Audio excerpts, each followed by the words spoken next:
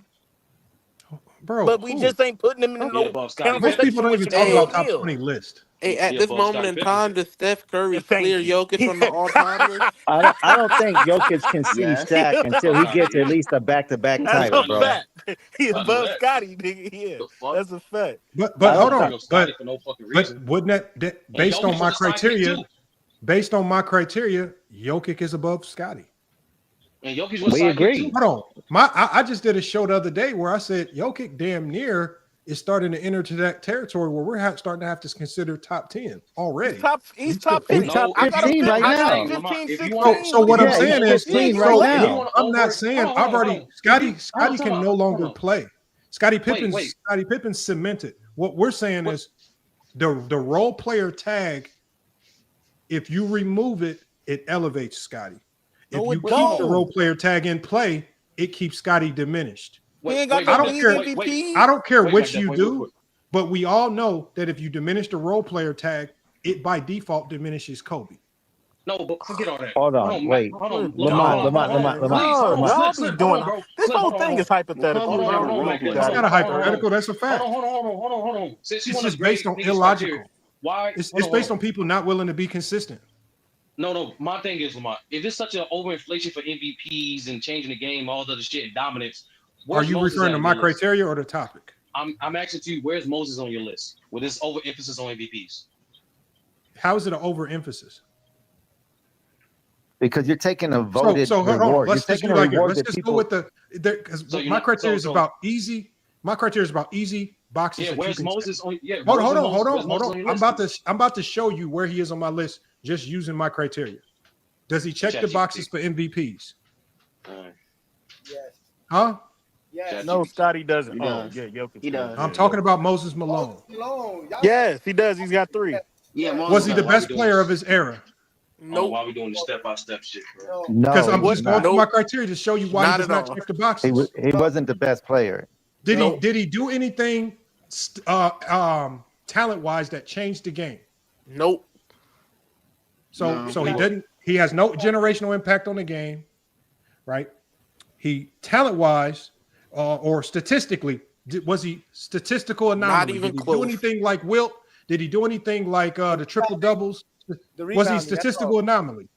Yeah, He's one of the rebounding. greatest rebounders of all time. Yeah, But you rebounding. don't Was give he? a fuck about rebounding. Was he? Oh no! Either you are or you're not. When we're talking about the His best of all era. time, I'm you saying either He is are the or you're greatest. not. He's on, the wait, greatest Lamont. offensive rebounder of all time. Hold on, wait. He's the greatest No, offensive rebounder of no, all time. stop He that. didn't Stop play a that. full 30, player. stop it. Listen, Lamont, if we're not counting Bill Russell and Wilt Chamberlain, yes, Moses Malone is definitely No, that. but the unfortunate reality is we are because No, I I don't got take you. away from them. I'm saying, but he's like right underneath them. That's the whole point. Like he's really like right there. So I'm Okay, saying, like, he might be right underneath them. I'm but just saying, again, in his the era, top 10, top 10 doesn't have a lot of space for I know, guys but I'm that saying, come but in third his or fourth in certain categories. in his era, does it count for him being as dominant he was in his era? The best rebounder of his era. No. Statistical anomalies are not about your era. The only being the best player in your era matters. So when we talk about statistical anomalies, did he do anything statistically that's a statistical anomaly that will go down, that we will look back on NBA history and say, like LeBron's 40,000 points, Steph's threes, anything like that?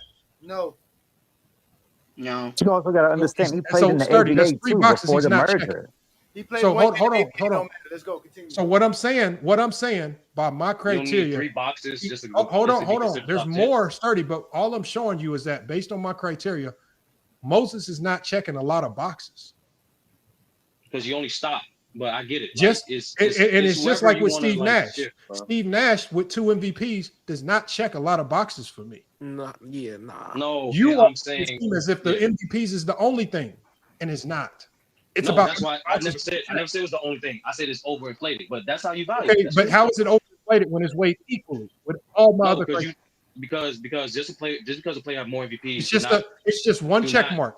If you have the no, MVPs, I'm about to finish it's it. a check mark. I'm about to finish it. Check mark. Based off the way you've been pigeonholing this whole topic, especially with Kobe, that's what I mean by that. Is the fact that you say that you don't even consider the other all-time awards that are fucking hard to get to, especially What? the position Like restricted what? ones.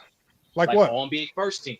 Like all NBA first team. That's a Scoring hard champ. fucking award to achieve. Hold on. Sturdy. Scoring championship. Sturdy. You don't care. You just said you Why don't did I care. say- You said that early in the stream. Sturdy. Why did I say I was not considering All NBA first team? Because you said MVP is the highest prestigious award. No, Just that's because not it's what the I said, highest, Sturdy. don't I mean it's the only specifically one. said. That's not what he said. I specifically said with All NBA first teams. I said the problem with All NBA first teams, it's hard to judge them because everybody in your top 25 players of all time has a whole bunch of them.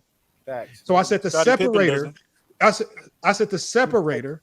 He has The 7 of them. separator because all. first team. I mean, you can extend it as far as the top 50 No, I'm players. saying you can dress. But hold on, like Sturdy. the Listen to what I'm MVPs. saying so you understand.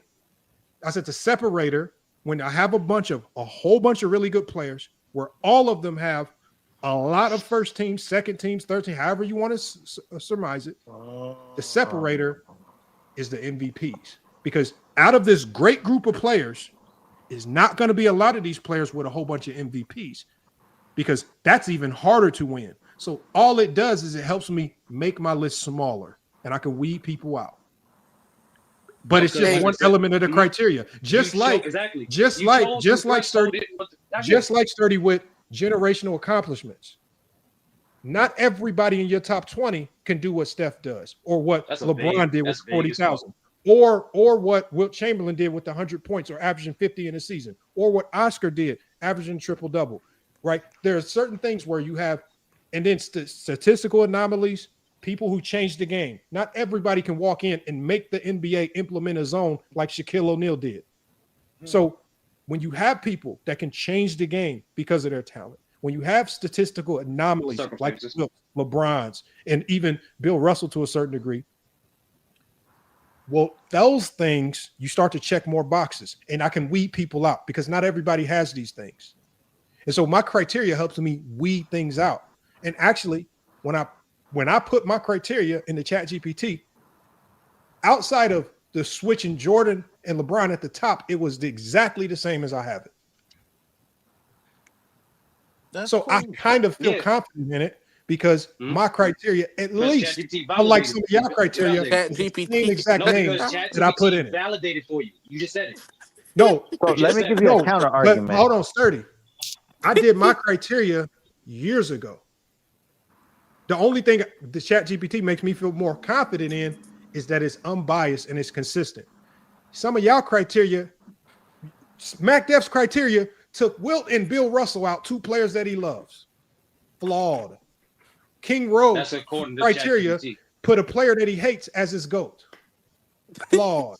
That's according to. But that's according to how you guys wrote down the criteria. No. I told you to tell me. That's But how why y'all keep using ChatGPT criteria. That's what I'm saying. ChatGPT exposes y'all. I don't know. No, it's just a funny thing that you can use, Lamont. Incoherent gibberish that y'all try to say is criteria. No, it's Lamont, just a fun thing ChatGPT don't expose nothing. No, the point is inconsistent, incoherent gibberish that's too general to come up with a real top 10 because y'all are too scared to stand on a real take. Okay, Lamont, let me give you my top 10. Oh my God, bro. Let's do one of the this. reasons why he won't even rank Scotty. Let's do this top. Stand on his ranking. Lamont, You Lamont. don't, but based on your criteria, Scottie Pippen ain't no top 20. Hold on. What fucking impact he got? Lamont, I'll tell you this. What MVP he got? 6 champions. I'll tell you exactly. What MVP he got? Hold on. I'll tell you. He's not in my top 10 back there. I'll tell you exactly where I rank Scottie Pippen as soon as you send me the rest of my money. I sent you your money. No, you didn't send me all my money. No, you did not. Yes, I did. Damn. You want Lamont? Don't make me show you the proof to these people, bro. Do not make. How much did we bet? $250. You want the video and the proof and the timestamp? Yes. I couldn't find it. I thought we bet. I just figured we bet 100. No, I got you. Go to the Stephen A. stream if you want. I can drop the link for it right now. Well, sturdy. My only question is, how come you didn't text it to me? I did. That's why I asked you yesterday. Did you see a text message? Lamont, don't make me do this, bro. Man. Lamont, don't make me do this, bro. Okay, so sturdy. I'm online. Sturdy. If I had it wrong, all you do is call or text me. Nick, Lamont, I can send you a screenshot right now of me texting you, bro. There's dates on it. Man, you a shady nigga, bro. I ain't gonna hold you, bro. I don't have any text from you. bro. I literally This don't. nigga don't pay nothing up, bro. Yo. I don't have no text from you. That's crazy. You got to stop betting, Lamont, bro. Stop betting on your team. Okay, sir. All right. Well, I sent you 100. I'll send Don't you the rest. gamble. If that's the Don't case. gamble no more. Text it to me again. Lamont, do you got eye test in your criteria? Where my Hell no. $859 then, nigga? What you mean? Hey, wait. So wait, I'll is send you Jokic $1 over tomorrow, KD, Mac, Lamont? Yeah. This nigga here, bro. Let me get Hold my on, money Mac. too. I mean, Mike. What'd you say? Is Jokic over KD right now? Mike. Where does Jokic rank in your criteria? What is your criteria? Oh, Mike? I don't got a deep enough list to get to Jokic. Where is your criteria? What is your criteria? Man, the eye test, accolades, winning. Like, you sound drunk half the time. How the hell your eye test gonna be worth a damn, man? Man, This is like Slim. When Slim talking about his eye test, talking about Shaq was getting burned up in the pick and roll. We do the research. This motherfucker would never get put in no pick and rolls. Oh, Why is it? Hold on, Lamont. I just How was your eye why test is it- credible when as soon as Slim used this eye test from a 2004 game, damn near 20 years ago, and when we look it up the research, all of it was wrong. His entire eye test. But is Lamont, wrong. your whole criteria is based off of Chat GPT and No, it's not. MVPs. So That's your Mike, whole criteria. Chat Mike, GPT. what's your criteria? So Mike, what's your criteria? I just told you the eye test, winning, accolades, all that. Okay, so Mike, who's your top 10? That's 3. Man, Jordan, LeBron, Kareem, Shaq, Tim Duncan, Kobe, Steph, Magic, Bird. I think that's 10 right there. And your criteria is eye test. How much Magic and Bird did you watch? I mean, enough to know the basic. Talk about a game that you watched with Magic and Bird. Bro, I watched enough to get a basic breakdown, bro. Just give me one game that you watched with Magic and Bird. One. The finals. What? Which one? Bro, I watched enough. Bro, I don't got to go Which down. Game 1 of this finals and all of that. Hold on. Mike, if you said the eye test is part of your criteria, you got to give me more than one game. What games of Magic and Bird did you watch? Bro, I didn't watch they playoff games, finals. Which one? Just give me one playoff. One that stood out. Kareem. Bro. Just give me one game. I'm not finna go down all these games, bro. No, just give me one. I'm not finna go down one. Do you know one? Yeah, I know one, bro. But that's my criteria. I test winning accolades. So Mike, this is how we know you're lying, my guy. You don't use no goddamn eye test. You don't watch the games to know. You didn't watch no Magic and Bird. Hold on. Ain't no eye test. Hold on. I have watched the games but you forgot I still have winning and accolades, so that still pushes them over the top. Man, come on, Mike, man. I don't know where you guys come up with this nonsense, man. It's like y'all Bro, criteria. Lamar, my criteria is better. Bro, your criteria is in the garbage can. Mike, your criteria is MVP. Mike, tell me one Magic Johnson game. One. Bro, Just it's plenty of them. One. Okay. It's tell me plenty of one. For example, a lot of us remember the 91 finals, right? Some of us can remember how the Lakers stole a game in the 91 finals, even though that's one of everybody was many. injured. So let me ask you, what game that Magic played and when you went back and watched stood out to you? I'm not going because then when I say a game, you're gonna say he only had this and that game. So for example, Ajani just did some research on was it Moses Malone you were telling me about? I forgot who you were telling me about, Ajani.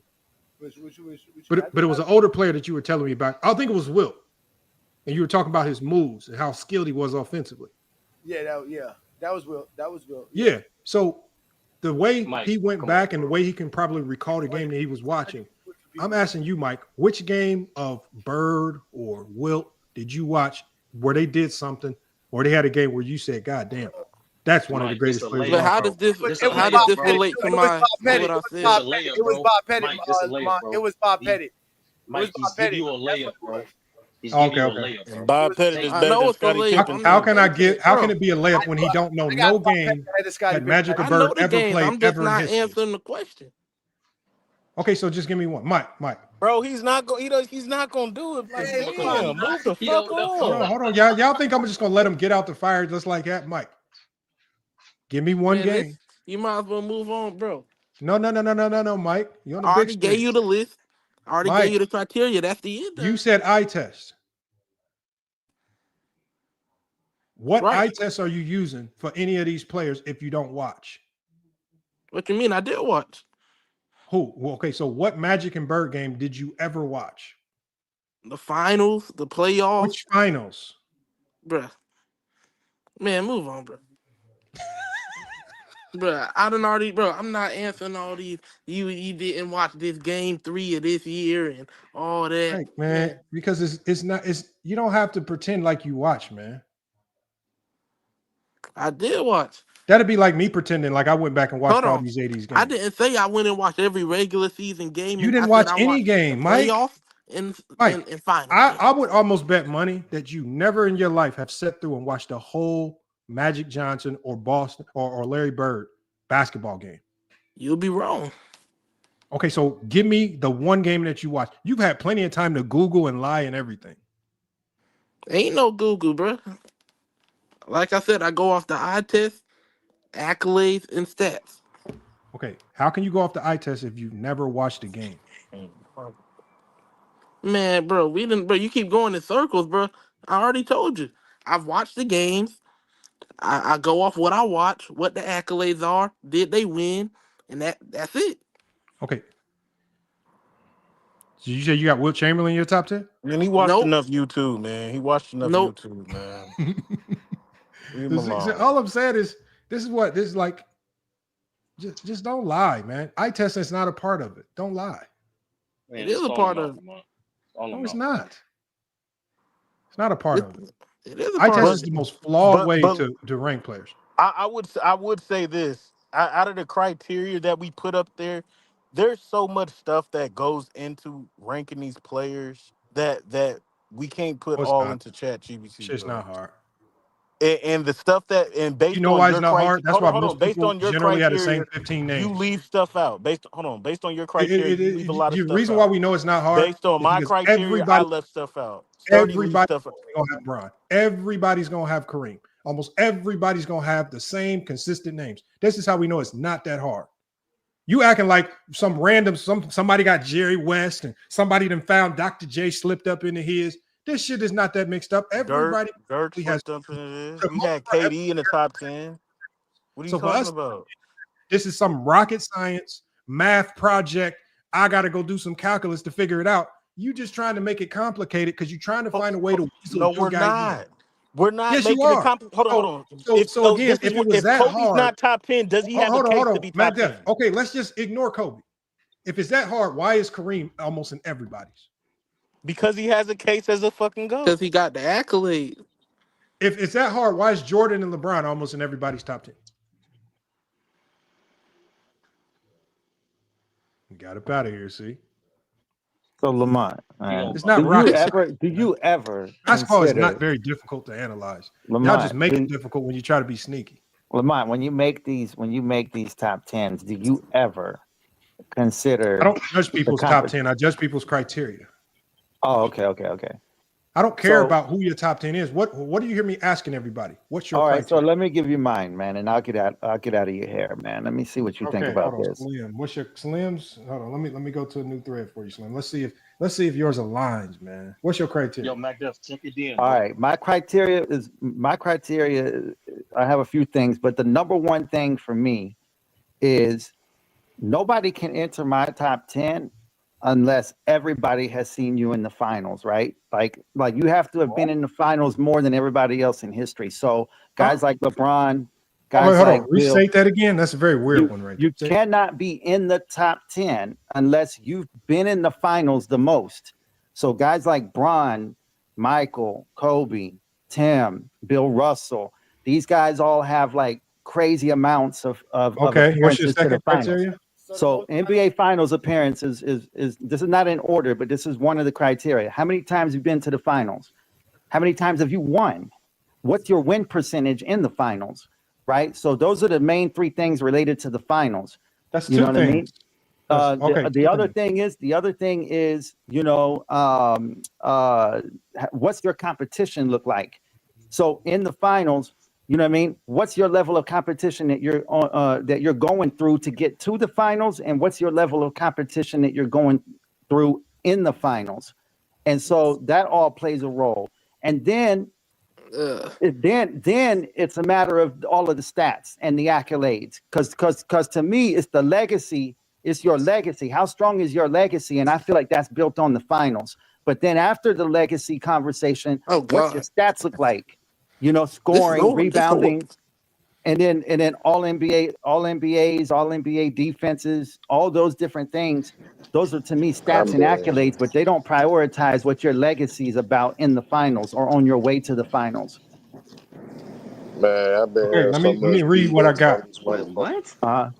And then hold on, Okay. before you read that, I'm gonna read my list off, and then you tell me what you guys Hold on, compare it to let me what you read this got. to you so I can make sure I got it right. All right. All right.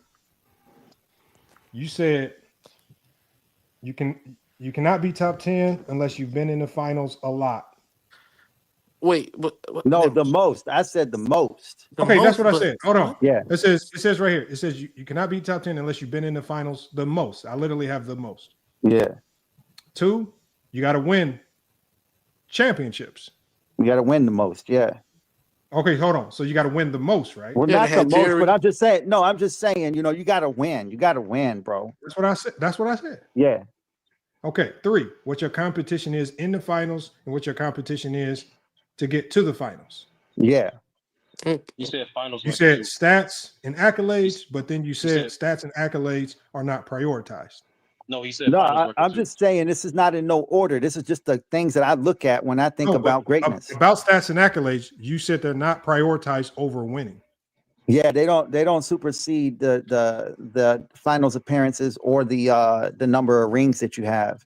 This dude finna have John Havlicek in the top 10. Nah, he ain't gonna be in there. I hope And not. then is there MVP, any other? Is there any other thing? You gotta have at least an MVP. You gotta have at least an MVP. Okay, you have to have at least one MVP. Okay. And then this ain't a mandatory, but this is something that goes into my my way of thinking. It's not a mandatory category, but I value guys that stay on the same team throughout their careers, like their whole careers. Oh Lord! Oh, this shit crazy.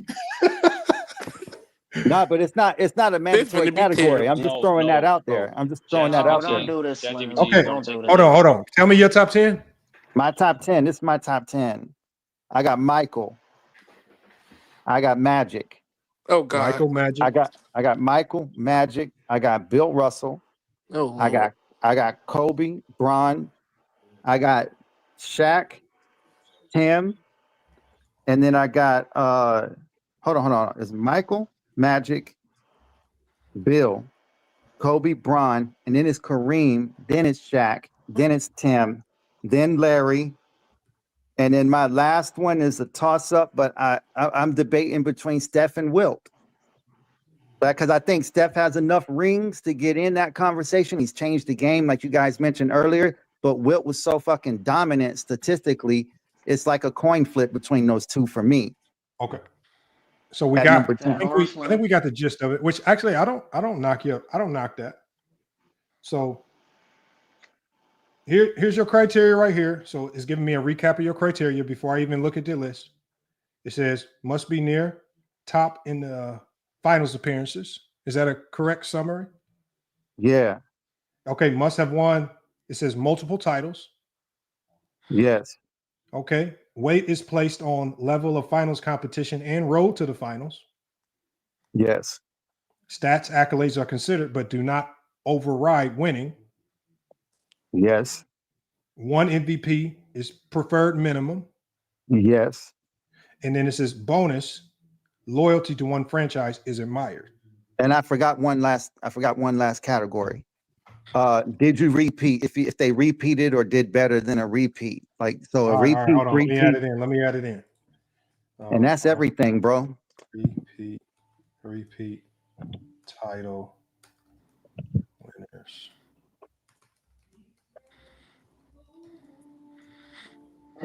Yeah, Sam Jones. Let's see what we get. Thorough criteria. All right, so it's going to break down the criteria again. Okay, so it says Slim's top, and I would share my screen, y'all, but I'm downloading a whole bunch of stuff, so I'm gonna hold on. So it says Slim's top 10 NBA players. Number 1 for Slim, according to your criteria, is Bill Russell. Yep. All right. 12 finals appearances, 11 titles, 5 MVPs, loyalty, right? Faced Wilt, West, Baylor. Says why he fits, greatest winner in NBA history, anchored to Celtics dynasty, led both ends. Number 2 for you is LeBron James. 10 finals appearances, 4 titles, 4 MVPs, split but long tenure with Cleveland and LA. Says competition, Warriors dynasty, Spurs dynasty, OKC and the Celtics. Said why he fits. He led teams to the finals more than anyone outside of Russell, beat historically great teams, high impact on every finals run. Number 3 for you, and I didn't see this one coming, is Magic Johnson. 9 finals appearances, 5 titles, 3 MVPs, all-time Laker, Celtics, Pistons, and Sixers. He all beat. Why he fits, 1980 finals king, transforms the game, beat Dr. J and Isaiah as well. Number 4 is going to be Kareem. 5 is Tim Duncan. 6 is Wild. We got John Havlicek, the first John Havlicek sighting. Lifelong Celtic. Beat Wilt, beat West, beat Frazier. Two-way versatility, finals mainstay, key in both Russell and post-Russell eras. 8 titles, 8 finals appearances, 8-0. Number 7 for Slim is Sam Jones. 9 finals appearances, 10 titles, but they have a star by Sam Jones because he has no MVPs. But he says he's a lifelong Celtic. In place of him, they have Larry Bird. 5 finals appearances, 3 titles, 3 MVPs. They got Steph Curry next.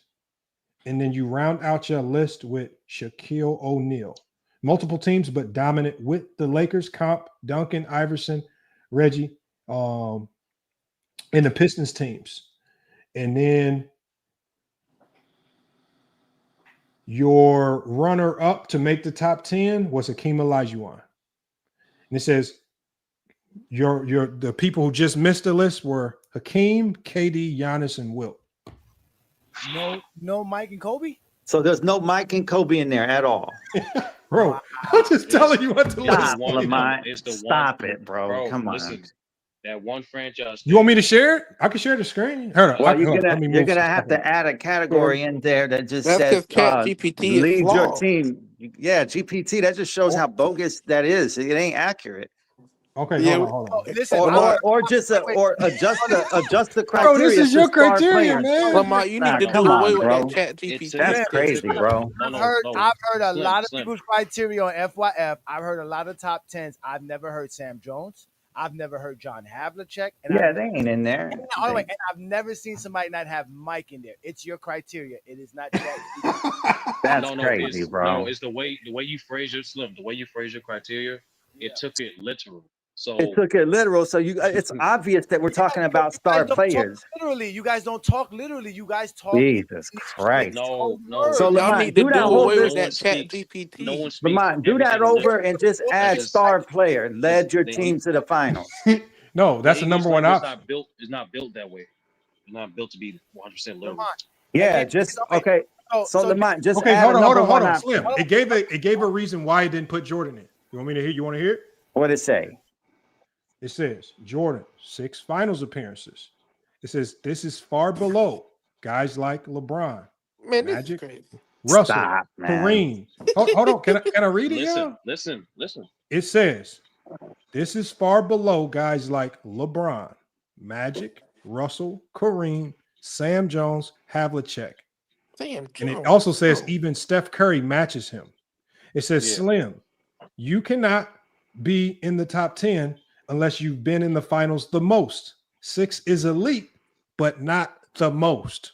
Okay, well then rephrase it to just see. That's what I mean. It's making you say exact No, Slim, they phrases. warned your ass before I hit Nah, enter. man. They Hey, said Lamar, Slim. going on Just do away with They that, said bro. Slim. This is gonna be messed up. Mike was even saying it. This y'all about to be messed up. Yeah. Hey, All right, so just put all in you gotta chat do why is Kobe's not update the top 10. just Put update the in chat list. why Kobe's not top 10. Okay, hold on. Why is Let me Kobe just hear what they got to say about not that. in Let me hear the as lie. well?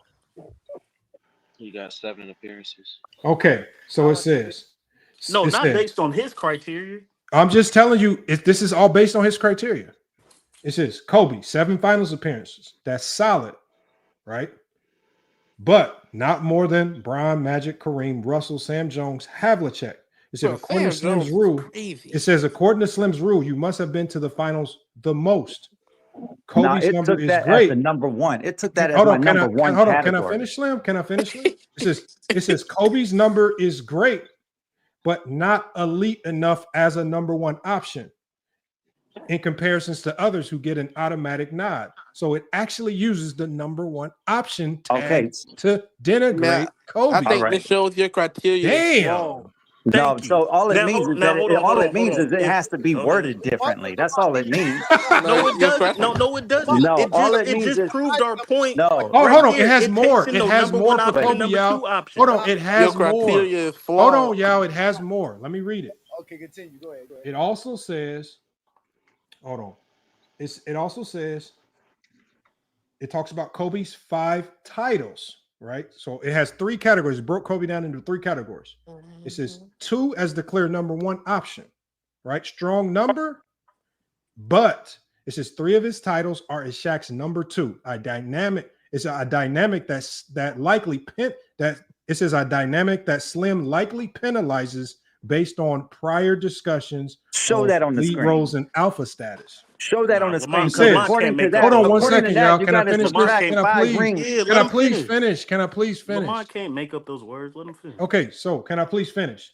It says, Slim values winning, but he also values how you won and who was the face of the dynasty. Kobe's early titles are team wins with as second options at best, not clear carry jobs. Now it goes to number 3. Competition faced. Kobe's finals opponents, Pacers 2000, 1-star team in Reggie, Sixers in 2001, Iverson solo, the Nets 2002, weakest finals team of that era, Pistons and he took an L, Celtics they took an L, Magic weak path, it says weak path and it says injured KG. It's and it also says right here, it says the Celtics in 2010. It says Celtics in 2010. He shot 6 of 24 in Game 7, played horribly. So he even talked about his performance in that Game 7. It says when you stack Kobe's opponents versus guys like LeBron, versus the Warriors dynasty, Duncan versus LeBron, Kobe, and Shaq, Magic versus Bird, Dr. J, and Isaiah, Russell, or even Bill Russell versus Wilt and Jerry West, it doesn't hit the same in terms. Mike, can you please hold on, y'all? I know y'all don't like it. Unfortunately, this is Slim's criteria. It says it does not hit the same in terms of elite playoff gauntlet. It also even goes to now a 4th section with Kobe, stats and accolades. It says Slim does not prioritize them. Kobe has 1 MVP, 2 finals MVP, 18 All-Stars, 11 All-NBA first teams, 9 all defensive first teams. Incredible accolades, but Slim does not prioritize accolades over titles and finals appearances. These help, but they don't override the structural demerits Kobe has under Slim's rubric. And so, again, it's killing you. It has categories 5 and 6, Slim, that also explain why Kobe's not in. You can choose to pass that up, but it's going off your criteria. Man, your criteria again is has significant flaws. No, it's the way you typed it in. It's the way you typed it in. You want me to read what I typed in? No, just put hold it. on. Now, hold on. Let me respond. Hey, Johnny, did I not give ChatGPT summarize this criteria and I read it back to Slim? Come on. Did Slim say It was all perfect. Lamont, they're not going to listen to you, my boss. They're not going to listen to me. You, my boss. Lamont, No, hold on. Did let me just everybody say hear this. me read Slim's criteria back? Lamont, I didn't as know Chat they GPT? were going to eliminate the automatic. And it reiterated exactly what he stated, how he But stated. what it did, when you read it back, you can see that it's eliminating the automatic Hold on. common Also, sense I'm gonna of give it. you another criteria, Slim, for Kobe. It says number 6, MVP count is weak. Only one MVP in 20 years. Even player. It says even players with fewer finals or rings like Steph, Bird, Magic, Duncan, LeBron have significantly stronger regular season peak dominance. Bottom line. It says bottom line. It says bottom line. Why Slim leaves out Kobe. They summarize what you did to Kobe in a statement. It says, I reward warriors who went to battle often, faced monsters, brought the chip home, and who led from the front. Being nice ain't enough. You had to be there every year as the face of the war. That's according to Slim. They summarize what you did in a quote. Can and I respond? It says Kobe did not go to the finals as much as the elite, did not win as the number 1 guy enough times, faced less daunting finals competition, had one MVP that he got later in his career, was Shaq's number 2 during the dynasty's peak. Now, this Lamont, is why how come when I he's not typed in how come when I typed in my Chat GPT, it says something different? Because you probably finessed it. No, you changed finessing. it. That's You what I'm changed trying to your- say. hold You on, finessing, bro. You changed Slim, the criteria. no. By the way, you guys got to understand is that for one, you're using the generic brand of Chat GPT. Lamont's not. He's using the advanced version. He's paying for that. It has access to information that you're not going to have on yours. Secondly, his algorithm is also predicated on all the conversations he's had on this particular brand. So that means you're not the only person to convey to ChatGPT how you see basketball. It has taken all of our information. All of us here that you see here, it's got all of our information. It knows us very well. So let me. Okay, I get Maybe you. we I should respect do away that. with ChatGPT. I understand that. No, Now, let me ask you this. it's non-biased. See, it doesn't have common sense because common sense is not really Okay. common. So now, all right, good. I understand Slim, that it now. does ask the question. It says, do you want to remix this? No, I only want to add. It says to right it. here. It says at the bottom. It says, "Do you want to remix the list where finals dominance as a co-star counts a little bit more, or MVPs and stats matter more, and then we can see where Kobe and Jordan land?" No. It's just literally giving you an out. It's giving you an out, Slim, to fix this bullshit. Hold on, though, bro. Let me Slim is giving you a way to fix it. Let me just add 2 categories and it'll fix it because I didn't know that But was this all you exact. have to do is fix what is recommended. No, but it still won't have Kobe. It won't have Kobe in the top 10 because once you put that number 1 title, let me word it so it can't trick out, man. Let me just word it. Top 10. Okay, so we want to word it exactly so it puts Kobe and Jordan in where you want them, right? No, I'm not going to do that. I'm just saying. We're not going to go with your sense. unedited, unabated criteria. No, we got to now go with reworded, refixed criteria that manipulates them in. No, what I'm saying is, Lamont, we all know, we all know the automatics. Come on, bro. The automatic is, you know that leading your team to a championship. No, I don't know what automatics. You didn't have Jordan or Kobe in your top 10. So all you have to do is add a category. Jordan in your top 10. Add a category that says best player on a championship team, and that's it. It'll eliminate all the other bullshit. Is this the first time ever that somebody has put a criteria up that excludes Jordan? Is this like literally a first time? That's what I'm saying. I just told you one. I told you that before you said it. You was like, every criteria gonna have Jordan. I was like, and we just seen one. I told you. Everybody they warned you, Slim. Hold on. Everybody up here warned you before I hit enter said, Slim, this is about to be trash. Yeah, but I've never used ChatGPT. I don't know the algorithm of ChatGPTs, man. I don't use ChatGPT. It just shows that when you go to make a top 10, you got to be exact and precise on every explanation. You got to assume stupidity when you make that. When you make that criteria. Wait, Lamont. We need a max. Give me your criteria, and we'll see how accurate it is. I'm so glad you said that. Thank you, Lamont. Humongous gaffes if you put your criteria in. Okay, let's do that because I want to see if Steph ends up in my top 10. We're gonna see if it's ChatGPT or if it's just your bogus criteria. Let's go with Johnny's criteria. Let's see if it gives us normal names. The typical. Do you got Steph Curry top 10 and exclude no, Michael Jordan? I don't have Steph on Curry top 25. Let's go. You lost your mind. Let's go. Yeah, because we about to explain my criteria and see if I'm wrong. Let's go. Let's have some fun with Chat GPT. All right, let's see here. All right, so let's go. You know, it's stats, right? That's the number one thing. Okay, So so stats. number one stats. Hold on, number one. Uh-huh. Stats. Okay. All right, and when we're talking about stats, we're talking about career totals and career averages. Totals and career averages. Okay. All right. Value players who have the highest or most in the totals and averages over players who are least. This all favors one specific Okay. player. What's Okay. 4? Okay. Then we have accolades. Okay. That includes championships, seasonal awards and honors. Okay. Right. And also value players or weigh players by who has the most accolades to the least accolades. Okay. Next one. Right. The last thing is achievements, which include milestones and records. This is all kind of the same thing. Okay. No, it's not. It's all different, sir. Okay. Milestones, achievements, milestones, records. Right. All right. And the milestones and records also value players with the most milestones and the most records over the players with the least milestones and records.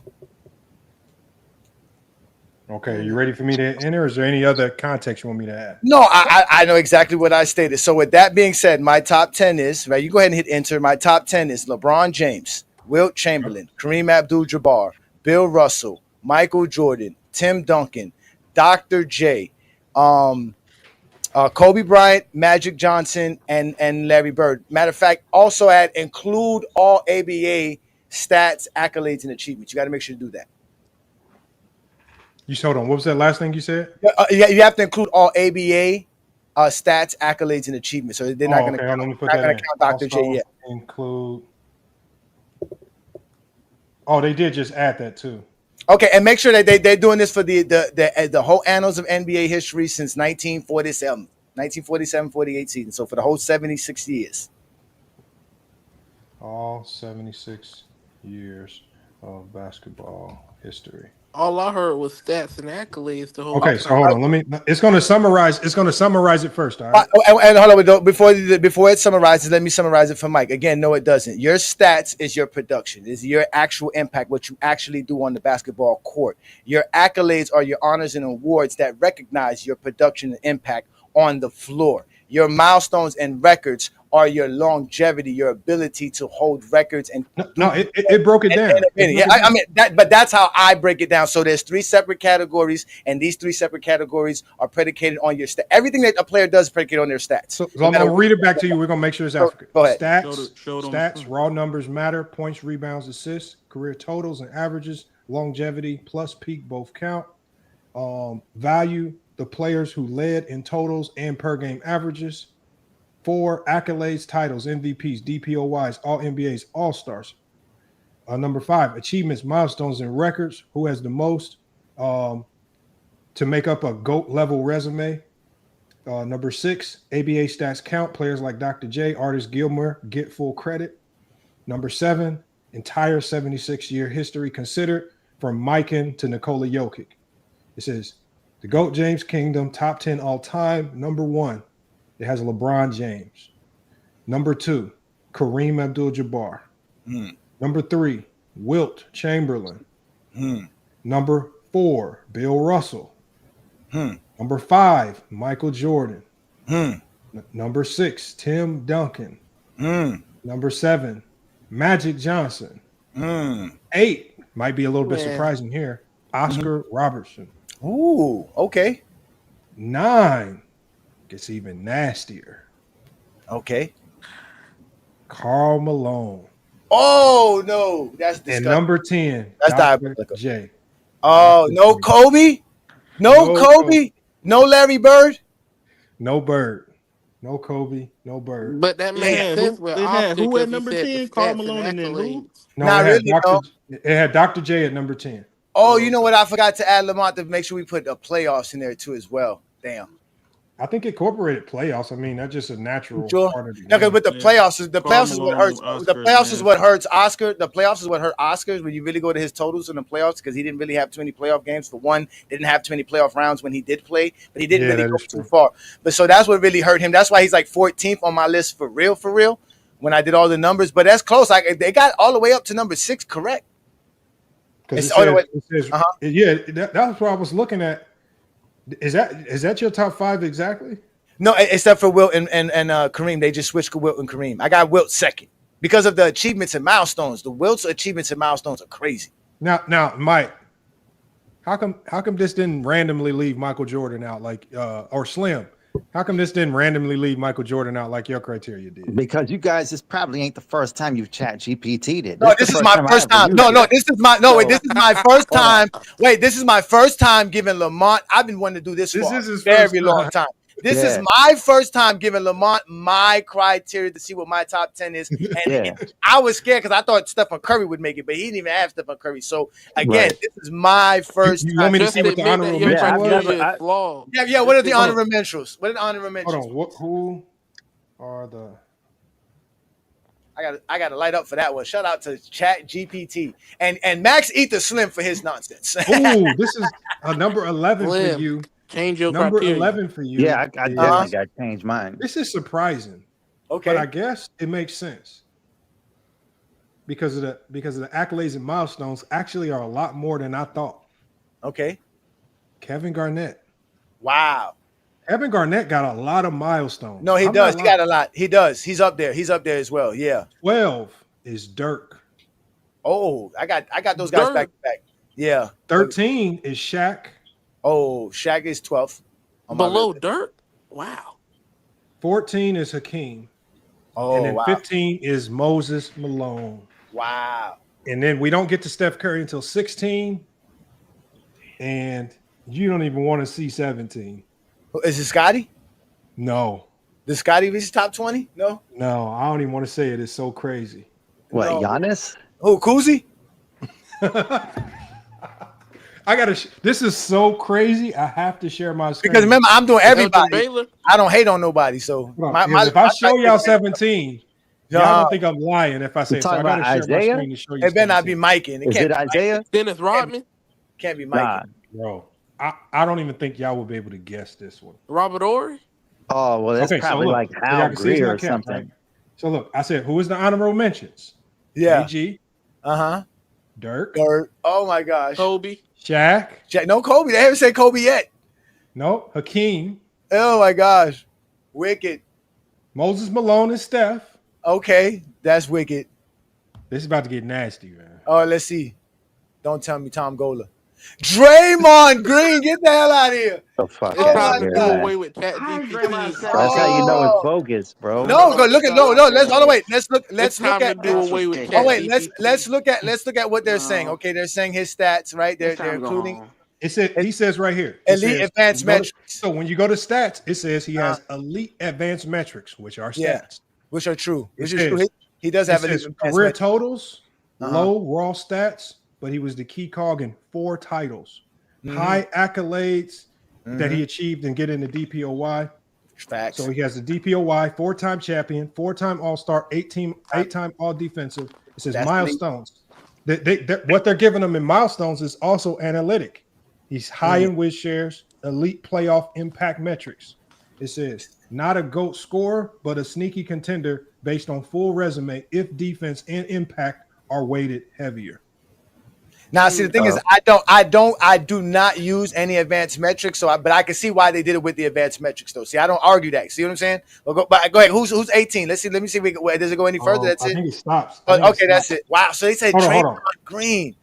18, let me see 18 to 25. Let me see 18 to 25. Okay. And then when it's done, I'll give you guys Draymond over Kobe. I'll give you my 18 to 25. Oh, Kevin Durant. Damn, baby. Y'all don't know what the hell Chris y'all Paul. talking about, man. Y'all need to shut this That invalidates Alvin. Oh, Dwayne Wade over Pippen. There you go, Mac. Bob Pettit. Rick Perry. Clyde Drexler. Jordan. What happened to Kobe? What happened to Kobe? Hold on. Let me see. It's the What criteria. happened Like that's just the way. That's what to I'm saying. Nah, Kobe? there's no way Kobe has to be here with the accolades and achievements. There's no way. It says great follow-up. It says why Kobe falls outside the top 25. Career averages lower than elite peers. Where? That's 25 points per game. Where they getting that from? I'm just telling you what it says. It says Uh-huh. solid, but doesn't crack the top Scotty, 10 not even in top points per 20, game or not even efficiency. top 25. Herm, can I read this, please? It says You been these are running your solid. motherfucking mouth, man. Shit, that ain't I'm just reading the screen. It says these are solid, but don't crack top 10 points per game or efficiency. In contrast, that LeBron, ain't accurate him. as out, man. Okay, Herm, can I just read this, please?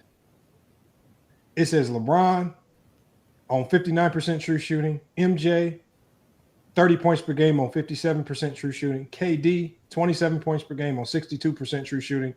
It says even Harder had a higher points per game, higher assists, and better efficiency. Wow. Totals and longevity helps, but not dominant.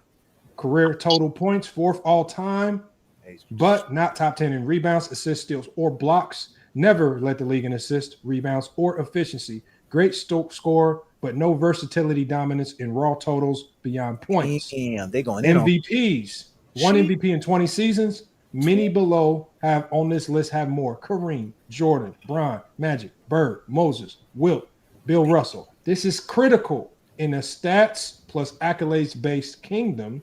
One MVP hurts badly. Milestones records never led the NBA in career assists, rebounds, or efficiency. Not all-time GOAT record beyond most missed shots ever. Most all NBA first team Who selections they tied talking with. about? Mike, can I finish this, please? Most all NBA selections tied with Bron.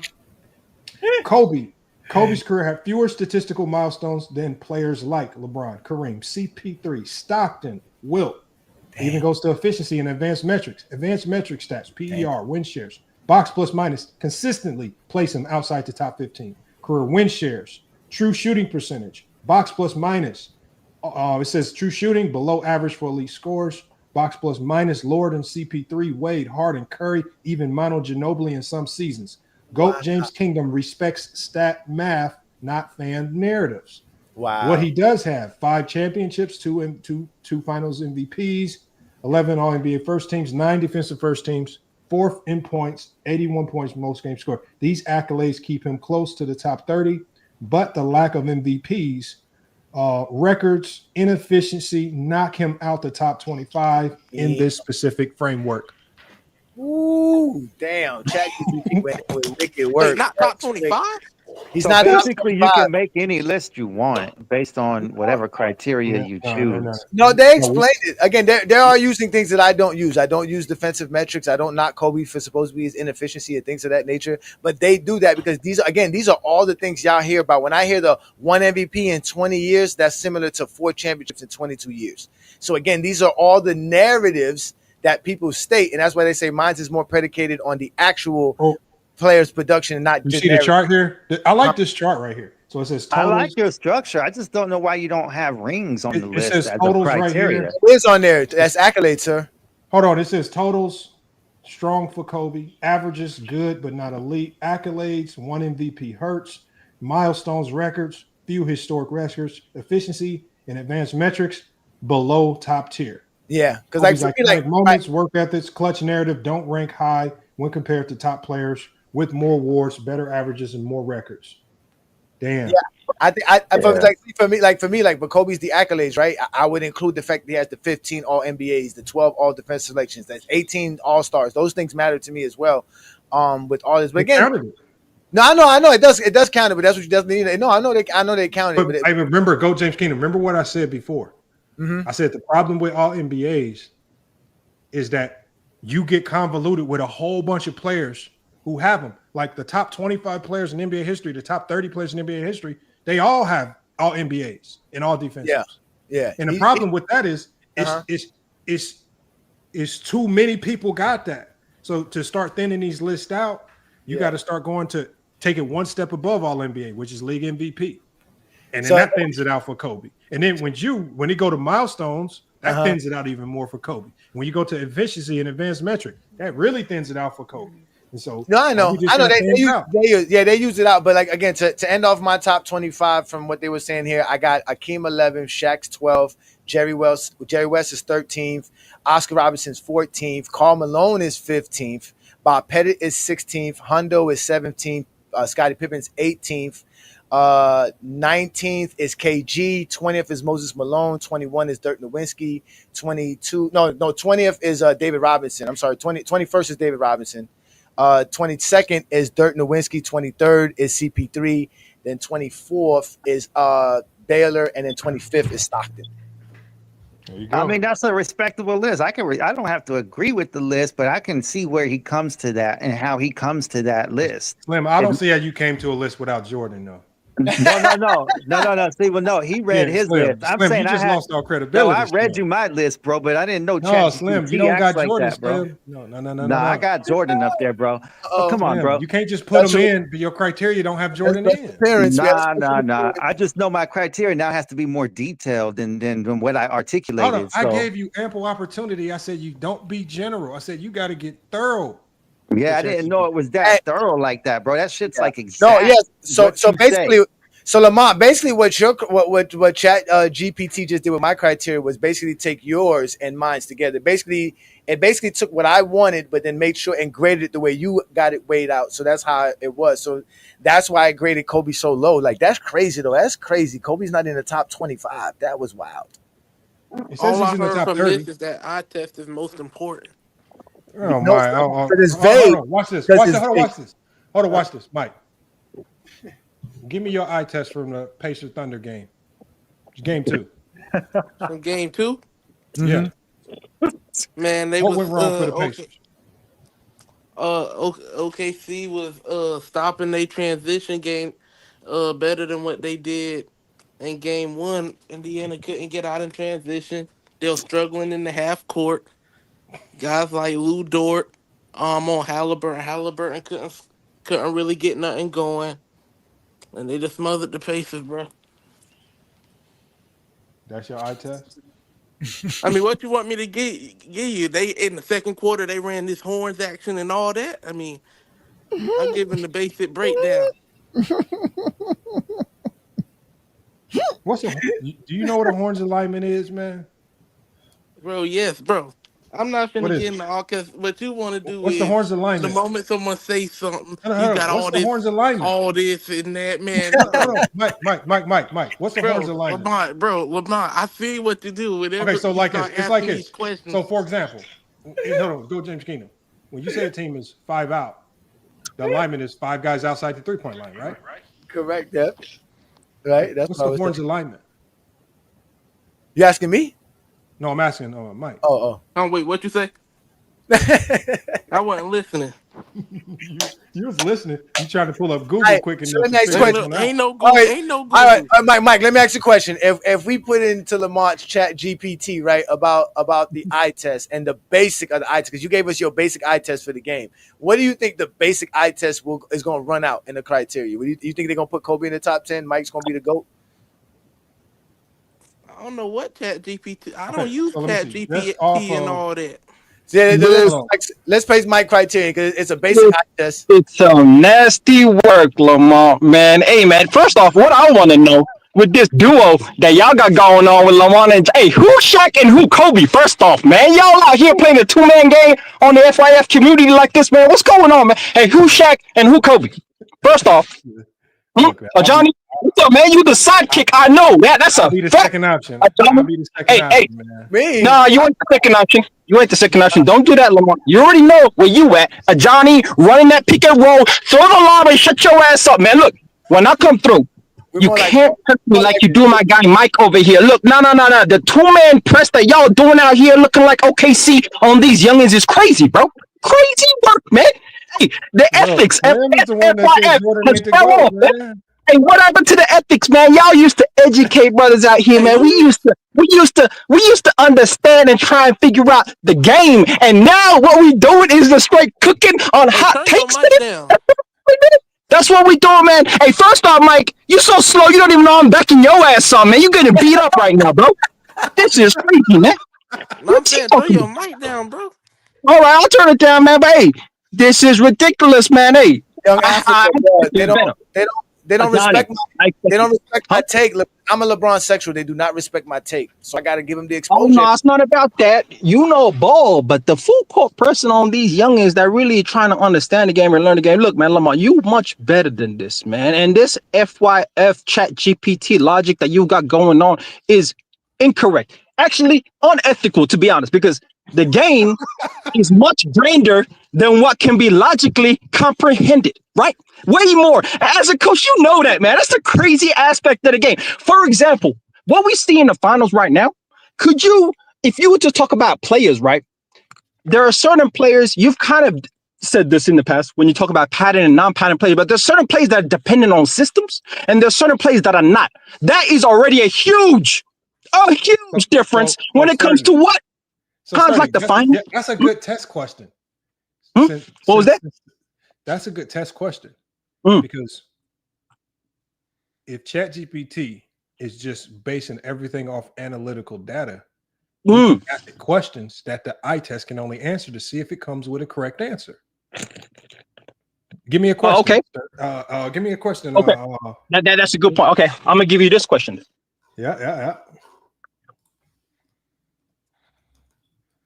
When it comes to the highest levels of winning. Hold on. When Young in Africa, the NBA. Hold on. Let me start it by saying Young Africa wants to test your knowledge. No. First off, don't give it no angles. No. We don't want that. What I'm saying, no. We're not testing nothing, and we're not putting ChatGPT on the defense. We're not doing none of that, Lamar. You the slickest dude on YouTube. We're not doing none of that. I'm just saying, Young Africa asked. Okay, what's the question? Yeah. The question is, how do you quantify? How do you quantify? Okay. Will. Effort. Energy. Focus. Discipline.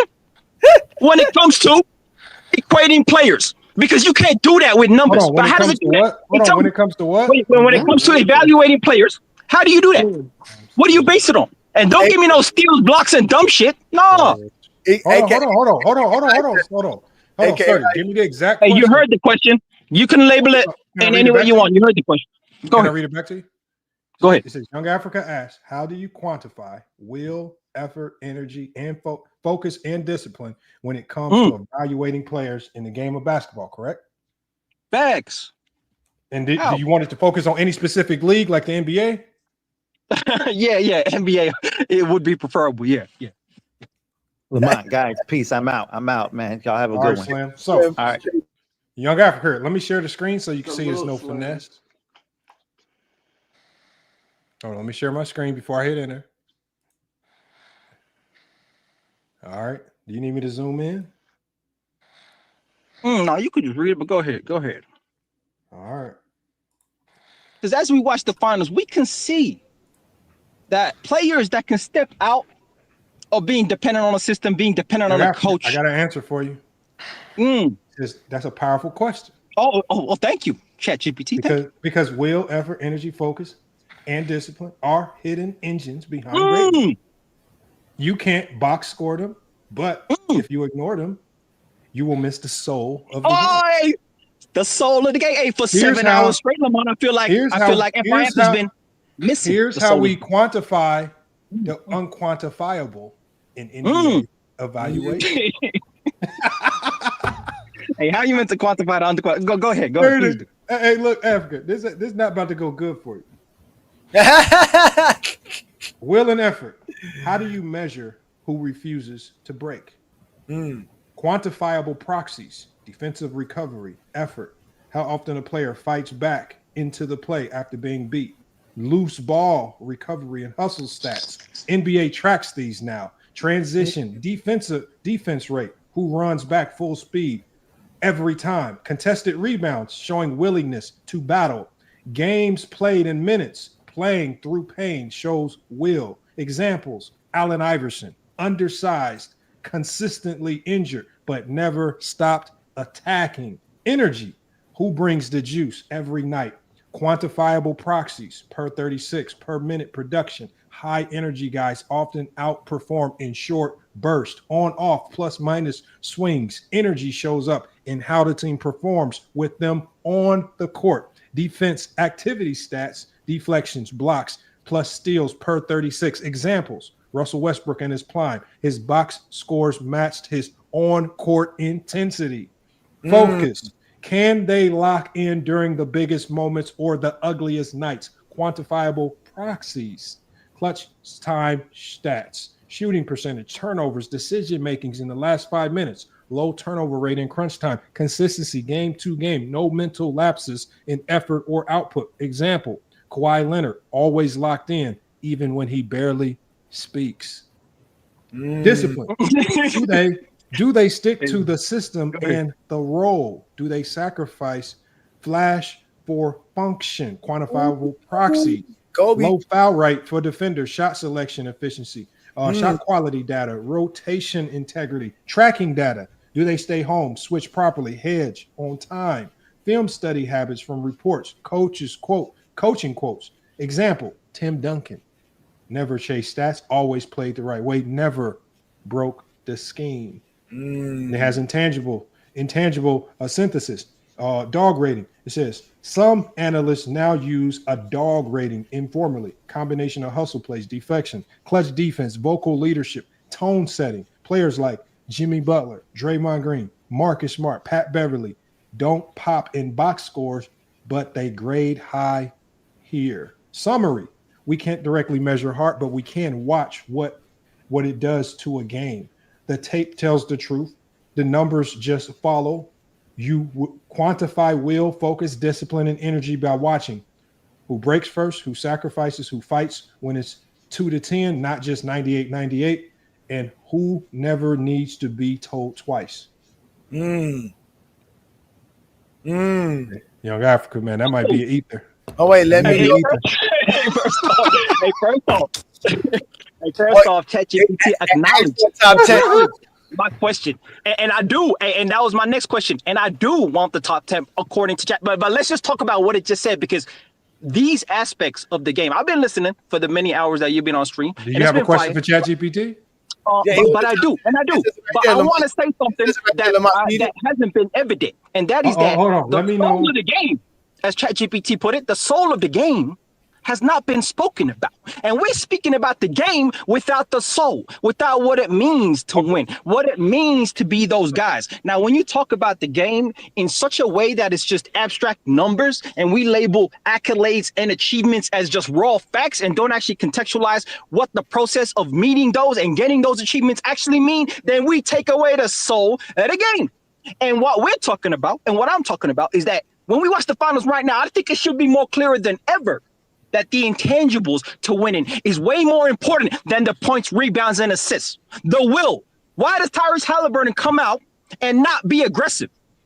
It's a little to do with being dependent on a system in which when you are playmaking, you are more open and you have more feel of the game. If you don't get shots and the other guys don't make shots, you don't have so much space. Young Africa, you know why? Do you know why Halliburton's not aggressive early in games? That's not his play style, and on top of that, he needs to get. What I think is that he needs more space. The stats and data support that he's never aggressive early in games, and he almost always turns up and becomes more aggressive late game. And why do you think that's the case? It's his identity, and the numbers support that.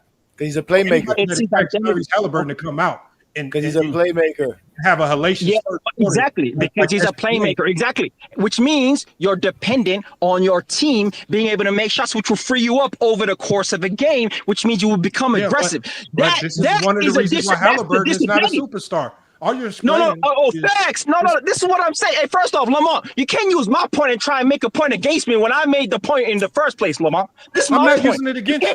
No. We're having a conversation, but if you want to have an argument, you can do that. Look, I'm saying that type of player can be tracked with data. You don't have to look at the soul of the game to know it. There's data that No. But the data. Look, Lamont. I'm not mad at the data. What we emphasize as basketball viewers and supporters and fans, we do not emphasize the soul of the game, is my point. And when I come up here and what I'm talking about ain't been talking about for 7 hours straight. I'm going to tell It ain't been ChatGPT to talking about. incorporate. You're wrong. My criteria had Draymond Green in it because my criteria got sold. What's wrong with you? I'm Haitian. I got nothing but sold. Oh man, and that's why I came up and I pulled up and I tried to shift the conversation because what we talking about. So Africa, you want me to tell it to build a top 10 based on will and discipline? Yeah, do it right there. It says it right there. Do exactly that. It said yes, Jack. Oh no, not based. Oh, you can do it based on will and discipline, but it's not just solely based on that. But I'm saying that was lacking. Okay. Tell me what you want me to add. Tell me what you want me to add. Please build a top 10. A pretty much. If you want to ask me, you could put the will and discipline in it. To me personally, the most important aspects to any game. Hold up. But also add what? What are we adding to this? Oh, the most important thing to me when it comes to the game of basketball is two-way ability. That's clearly the most important thing in the world. Yo, what's up, man? Yo, my bad. You guys will probably, but look, hey, when it comes to the game, two-way ability is the most important aspect of the game. Ooh. Yep. Two-way ability. Clearly. Two-way ability. Yep. Longevity in terms of greatness. Okay. Peak performance. And that should encapsulate the rest. I could put all the other things, but that's fine for me. But two-way ability is clearly the most, and emphasize the two-way ability as the most important thing when it comes to winning. When you do that, you have guys like Kevin Garnett in the top 10. You have guys like Hakeem Olajuwon in top 5, and you'll most definitely have guys like Kobe Bryant all up in that top 10 based on that criteria. And two-way ability is clearly and by far the most important aspect of winning. Bro, stop it, man. Okay, so we're about to now how it weights that and all that, you can do that, man. It don't matter. So will, effort, energy, focus, discipline, two-way ability, peak performance, longevity. Right? Mm. That sounds nice. Oh yeah. Skill set you could have put in there too, but that's all right. That's good enough, man. Tim Duncan is your GOAT. Yeah, that's cool. Yeah. Tim Duncan's your GOAT. Where discipline meets dog and talent meets heart. Ooh. Tim Duncan. Discipline. Never. This is heavily weighted that will stuff. Will, quiet killer. Two-way impact. Two-way impact. Never argued, never folded, always executed. Facts. 19 seasons, 5 titles, elite until year 18. 2. LeBron James. LeBron is not your GOAT no more, young Africa. No, this ain't my list, but go ahead, man. Do you, Lamar? Oh, there go Kobe. Kobe's number 3. You got Kobe. Facts. You do got Kobe. No doubt. And all these 3 in my top 10, obviously. Yeah, Hakeem top 5, guaranteed. Guaranteed. Guys, Uncle Hakeem, we got you, Uncle. We got you, Uncle. Don't worry. You got you. You got Jordan at number 5. Jordan's number 5. That's all good. And all of them in my top 5. Kevin Garnett. Kevin Garnett. Man. Kawhi Leonard. Kawhi Leonard. Wow. And that's hey, how the fuck does longevity keep Kawhi in that discussion? That's whack. It says health issues aside, his peak. Health issues aside. No, that's a category, man. What do you mean? Okay, hold on. Anyway, go ahead. Wayne Wade. Oh my God. Damn. Oh, the will got Dennis Rodman is in your top 10. Dennis Rodman. Hey, Will. And why Jimmy is Will Butler rounds out your top 10. Oh, yeah. Okay. Your honorable mentions are Tony Allen, Andre Iguodala, John Stockton, Giannis, and Draymond Green. Oh, see, there you go. Draymond Green. There you go. You talked about heart, the soul of the game, brother. Soul of the game. Like I said, skill set, versatility. You see what happens when you try to finesse all of these things. This random stuff. Random. Random. Yes. What's random about it? Because we determine the best players in NBA history based off the simple stuff. Exactly. Based off the MVP stuff. Championship. I personally think Kevin Garnett is a top 10 player. Accolades, milestones. Yeah, that's it. I mean, you made this more complicated than what it was. Now you got a list. No. Hey, first off, Lamar, go with the soul of the game. As a coach, maybe that's why you ain't been winning natty chips year on year. Because you think the game is simple. It's a complex game, Lamar. You want to see my record from last year? It's a compliment. It's a compliment. hey, if you didn't get it done, apparently it don't matter. Apparently it's about the chips and it's about the MVPs. It don't matter, bro. Your legacy looking weak out here, Lamar. What you doing, man? What you doing, man? I can just guarantee this. Discipline is some Lamar coaches, right? I'm sure Lamar coaches discipline. Oh, he knows what I'm talking about, bro. You can't coach heart. It's either you have it or you don't. So it's either Lamar could. No. You can hold a standard. You can hold a standard. No, you can't. Lamar can't do nothing about a kid. Lamar can't do nothing about a kid he got on his squad if the kid don't have the heart. All the thing Lamar can do he ain't got the heart, then he go on the bench, bro. What do you mean? That's a standard, bro. Like what? Nah, bro. Africa, man. You Look, can't man. do that, bro. You can't do that. You just got to This find is- a way to use you them. telling me this is Find a way to use them. Africa? This is elite right here. That's elite. Hey, I just heard before that 10 years of dominance by Kobe Bryant doesn't matter because the nigga was a sidekick. So all of these seasons that didn't result in a chip don't matter, bro. Don't matter. So, hey, Johnny, you see this? So I see we talk it. about We talk about you want to see sustained dominance, right? Mm. Here go last year. Oh, 30-5. Okay, hold on. Sustained dominance. We're gonna go to the year before. And that's the monster coach now, ladies and gentlemen. 24 and 6. Sustained dominance. I think they canceled this season. Oh no, they didn't. That was the half the season. No, Lamar's putting more teams on his schedule year by year. So okay. So sustained dominance, man. 21 is the one that didn't have the season because of the pandemic. Yeah, 2021 we didn't have a season, but I didn't take over to being the top coach until 21, 22. Okay. See, and how many of them seasons resulted in a championship though? How many of them seasons resulted in a championship? You said how many? What? Because I've been hearing that it's about accolades and it's about achievements. These are accolades and achievements. Hold on, let me show you. Oh no, a great regular season don't get you 8. Shout out to the Cleveland Cavaliers sitting at home. We don't say shit about them because they ain't shit. It don't matter. No, don't give me regular. Hold on. What does that say right there, hey Johnny? What says ACBL playoff champions? What does it say? What does the article say? Oh, 3-peat Lopez Men's Club basketball crowned Three-peat. He a 3-peat conference champions. 3-peat, brother. We haven't lost a conference game in 3 years, man. Conference. Sustained. That's sustained. Conference. Hey, hold on. Hey, Johnny, what does a conference championship mean, though? Huh? What does that mean? A finals appearance? A finals appearance in your conference. Then where do you go after you win your conference championship? You fight the finals. Yeah, you go to the final. What happened in the finals, Lamar?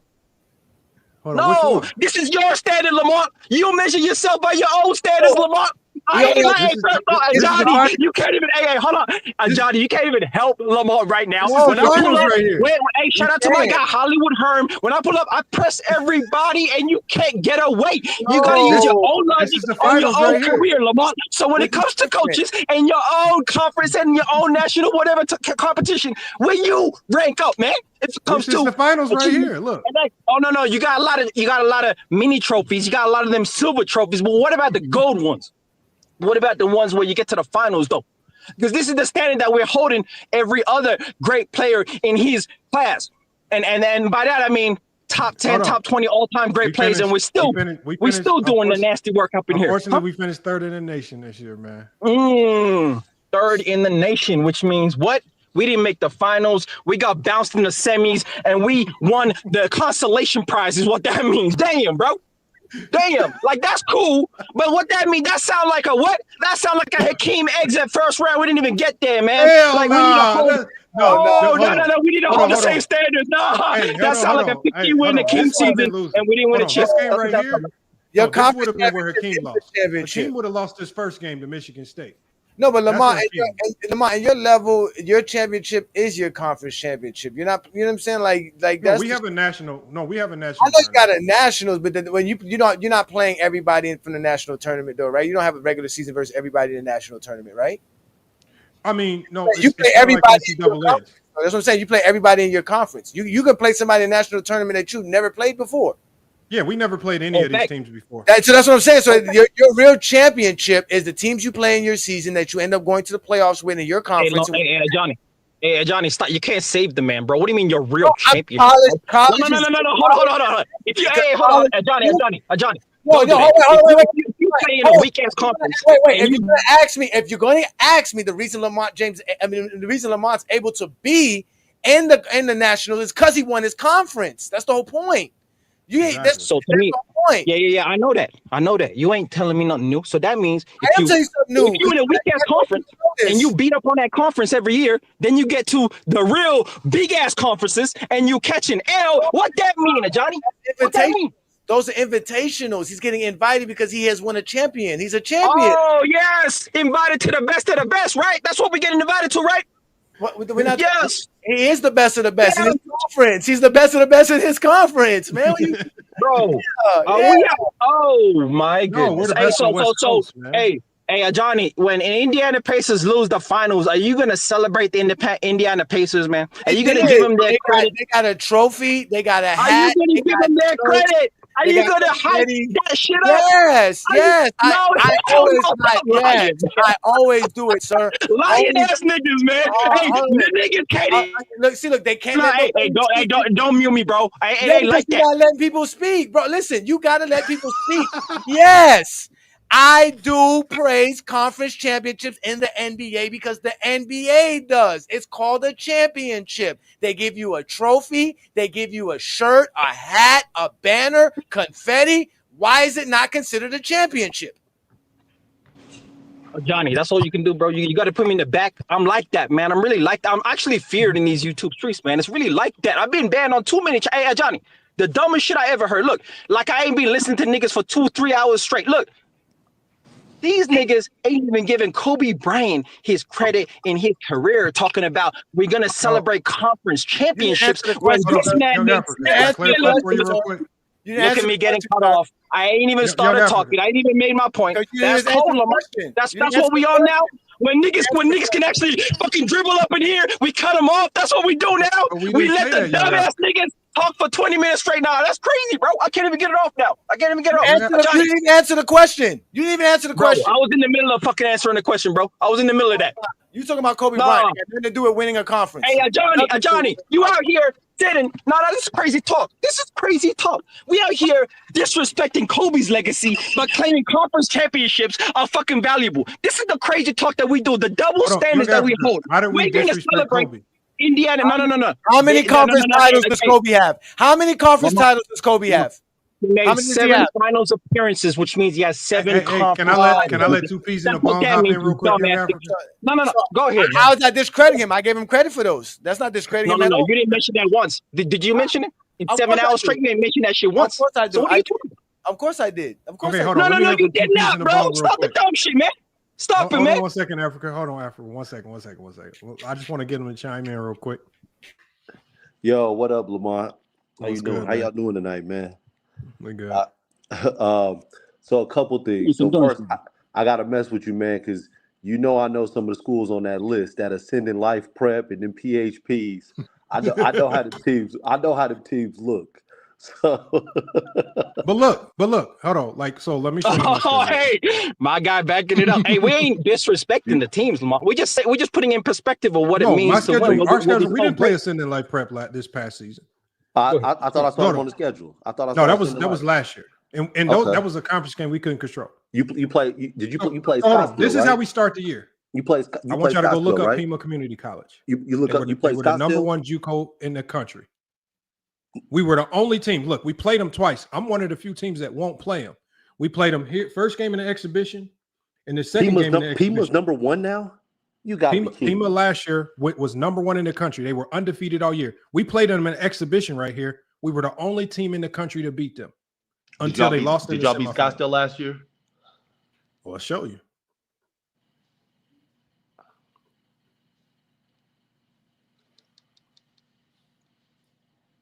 Okay, that's the one that's the one that's on YouTube. I'm gonna call the Scottsdale coach tomorrow, man, and ask. Oh, he got fired. Don't worry. Huh? He got fired. He did. Our game was the reason why. Oh man, yeah, I really got to hit him now, man. You know he got some bad blood, like man. So I hit him up. So when I hit him up, right, I'm hitting him up like, because I'm trying to hit him up in a way because I want to reschedule. But you know, we a club team. We just beat them. We put a scar on their record. Yeah, so I'm bad. like, man, you know, love the experience. He was like, yeah, I'm looking for my new job, man. Yeah, that's like, bad. dang. That's a bad look, man. That's a bad look. So one thing, and I was just messing with you about that to give you a hard time. But one thing No, that Sending Life Prep, they were trash. They were trash. I ain't gonna lie. They were trash. They had one kid though that was nice though. They had one kid that was nice. Hey man, they always have just one. It's like all the prep schools. Papers, man. That sound like the pizzas cooking on the East. That's what that sounds like. Everybody else is just a money grab. Lamont, one thing I would say that no one is mentioning, right?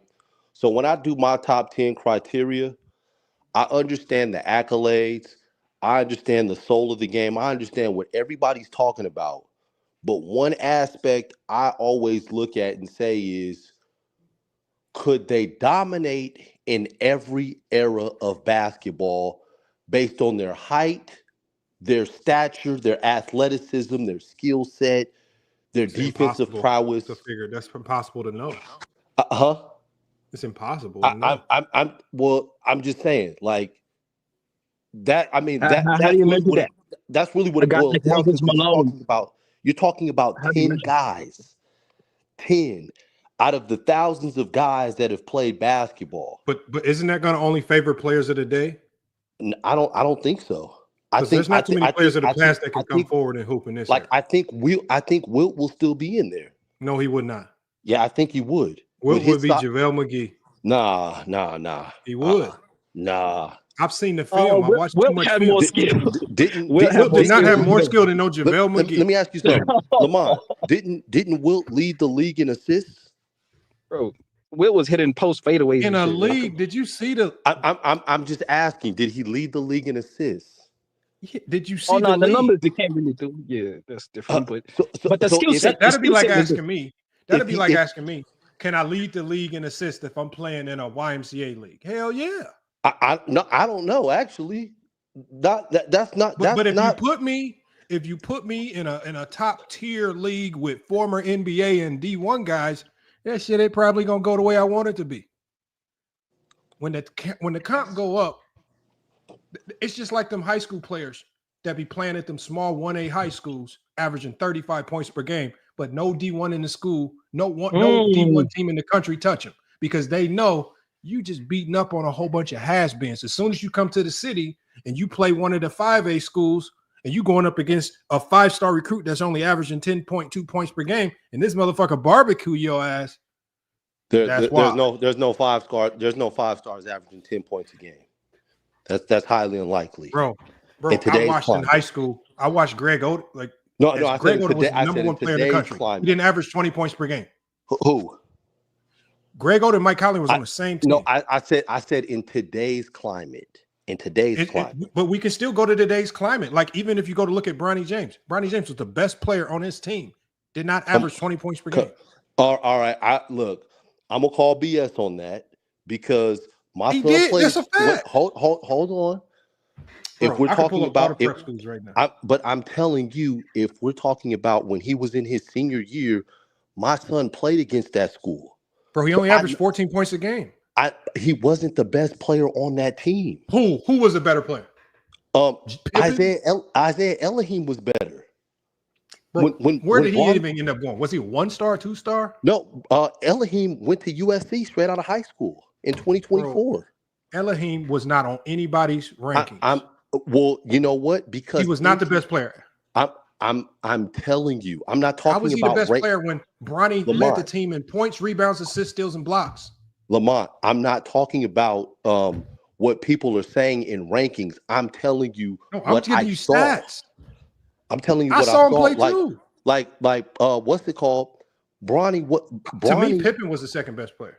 Bronny wasn't even all conference first team in his league. He wasn't even all league first team his senior year. What's his name? We're talking about on that team. We're talking about on that team. Wait, and I'm going to tell you what's his name. Ashton. I'm going to tell you. Ashton Hardaway. Bro, I can pull up that roster. Ashton Hardaway was all league first team on that team. We could pull up that roster. Was Bronny James 5-star? Yes, he was. And averaging 14 points? I don't know if he was averaging 14.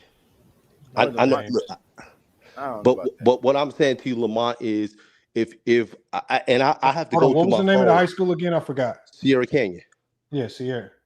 Yeah, but I'm telling you, on that team, Elohim was the best player that year. No, he wasn't. I watched him play. No, he wasn't.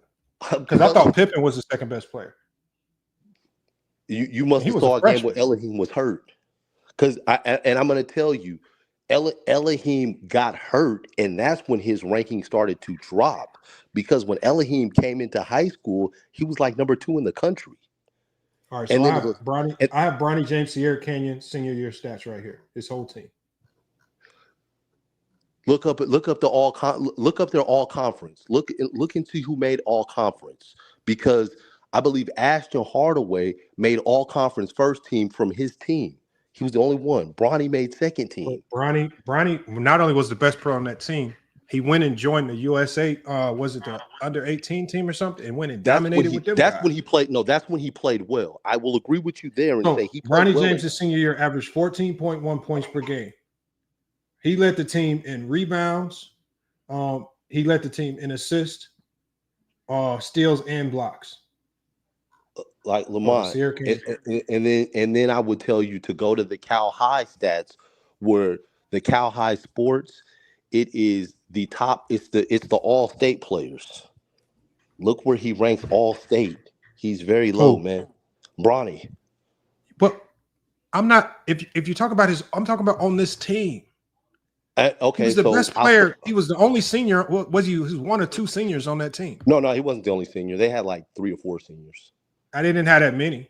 Yeah, they had 3 or 4. And the other 2 seniors wasn't. Well, Penny Hardaway's son, Ashton Hardaway, went to Memphis.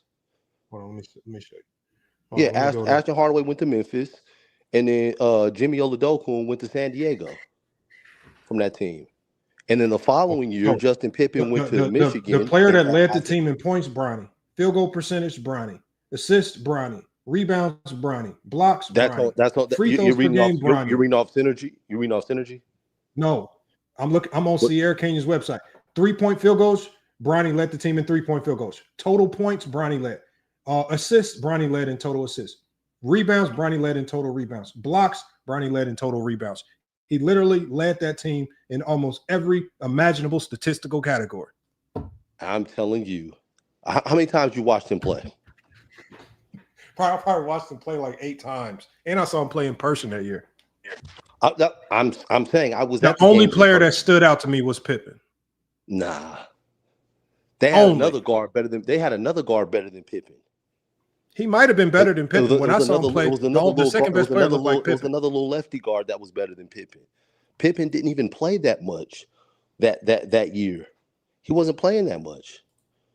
I'm just telling you, the game I went and saw, Pippen was the second best player, and I didn't even know who he was. I don't know, Lamont. So who'd you say was the player? Isaiah Elohim? He was a junior. Yeah, he was a junior. Lamont, you know what's crazy, Lamont? All this talk about you guys, I'm learning, because I don't really watch high school ball, so I'm learning from y'all too. But you guys are using stats for these plays, right? And I see that the brother at the bottom, 2 pieces, trying to use, I guess, the eye test. No, not just the eye test. No, not just the eye test. I'm like who the go-to guy is when the game is tight. So it looks like you're judging Elohim based on what he did prior to when he came to Canyon. No, because he was balling when he got to Canyon. Because just like Bronny was balling before he came to Sierra Canyon, but before he came to Sierra Canyon, he was averaging 20 a game at his old high school. Heritage. Hey, yo, what's the point of this conversation, though? Where we going with the conversation, though? Oh, we started off by talking about, I was saying there are no 5 stars that average 10 points a game in today's climate, in today's time. Like, you're not going to find that. It started before that.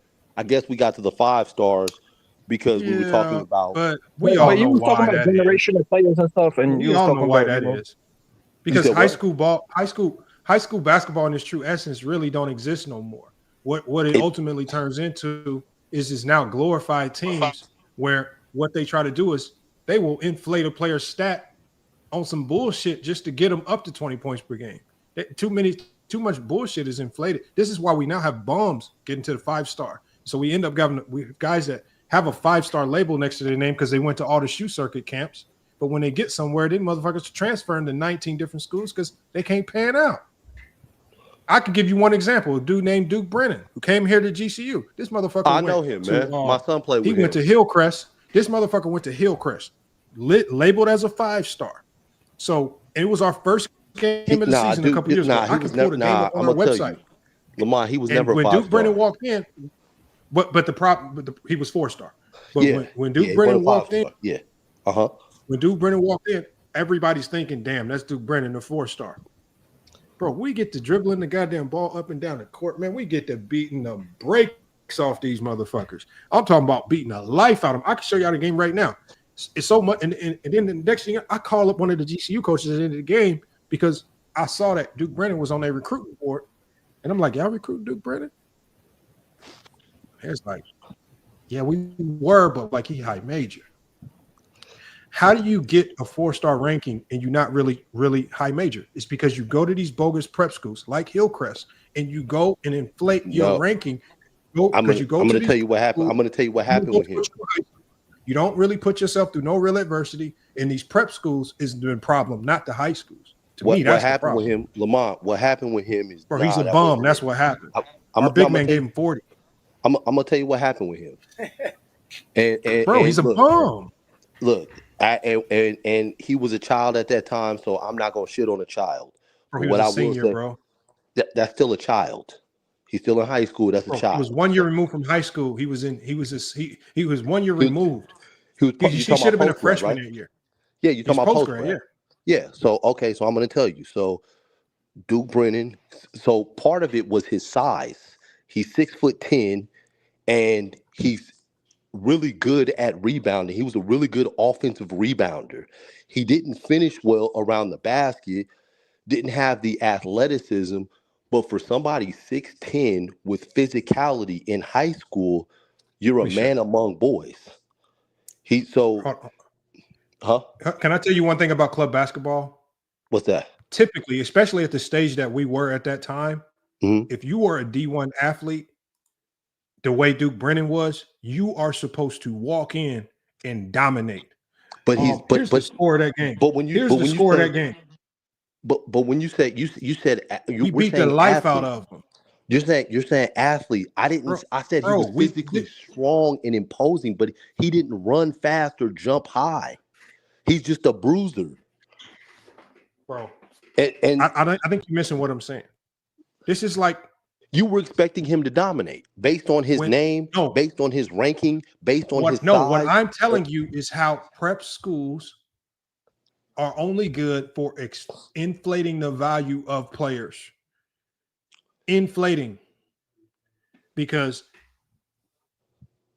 it's just like Simon Willer as well. Inflated the value of a Simon Willer. He's smaller though. Simon Willer is doesn't matter. You can go to the big guys to the little guys. I'm just saying they all were overinflated. But my point is, Lamont, if they don't have the stats, it don't matter. That's the real factor. You know what I'm saying? That's the thing. Like what you're basically saying is that this kid is playing somewhere where he could put up the stats, so that when you look at the stats, somebody could say he's a 4-star player. Yeah.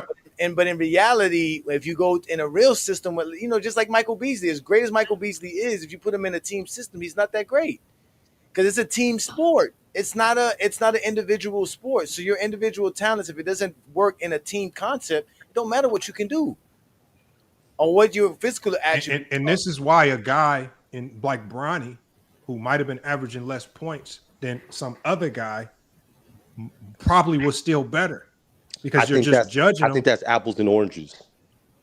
Bro, I'm telling you, bro. No, I think that's apples and oranges. Stats, you're gonna get the wrong player. And I'm saying I think that's apples and oranges because of what Bronny had. Bronny had a great team around him and a great supporting cast. Bro, he Bronny did not was have a great team his senior year. No. Hold on. I don't mean That was not a great team. No. He's Hold talking on. about USC. He's talking about USC. Lamont. I don't mean that team. I mean the USC team was trash his first year. Lamont. I mean the team outside of him to make sure that he's taking care of his body, to make sure that he's working out, to make sure that he's getting the proper training. I'm talking about that team. So if you're training and you're doing all that stuff, you're going to get better. You will be better. And then he's coming into the league where his dad has been in the league for over 20 years. So he's telling him what to do to stick. These are the things that you have to do. These are the things that you have to work on. That's a great supporting team around him to help him succeed. And, I know Bronny will succeed in the league because of the team around him. And I'm not talking about on the basketball court. I'm talking about that's going to help him be a professional. Bro, that's what he has that these other guys matters. don't have. None of that matters. That does the player matter. himself ain't got it. You can have, I'm talking about, it's certain players, you can give the greatest team in the world, but they not getting nowhere past high school basketball. It gets to a certain point where it's your own sheer will, your own desire, your own ability that's going to start getting you over the hump. You don't get to the NBA just because you got a good team around you. You get to the NBA because you are nice by yourself. Back in the day, you had if Bronny at his size back in the day would have had to be able to run the point guard spot. He would have had to, or he would have had to be a lights out scorer. It would have had to be one or the other. What do you mean back in the day? I'm talking about 15 years ago, 20. I'll say even 10 years ago. He would have had to have done one or the other, or a hell of a defender. Bronny's not elite at anything, but the way that the game is now is okay. You know what? You don't have to be a point guard. You can be a secondary guy that just swings the ball, takes a couple shots, plays a little defense. If Bronny's not elite at anything, how was he able to step right into the G League, acclimate quickly, and finish the G League season averaging over 20 a game, looking like one of the best players on that team, if not the best? That still doesn't mean tell me what he's elite at, since you're saying he's elite. What is he elite at? Bro, Bronny's not elite at anything. He's just good at a whole bunch of things. That's what's holding him back.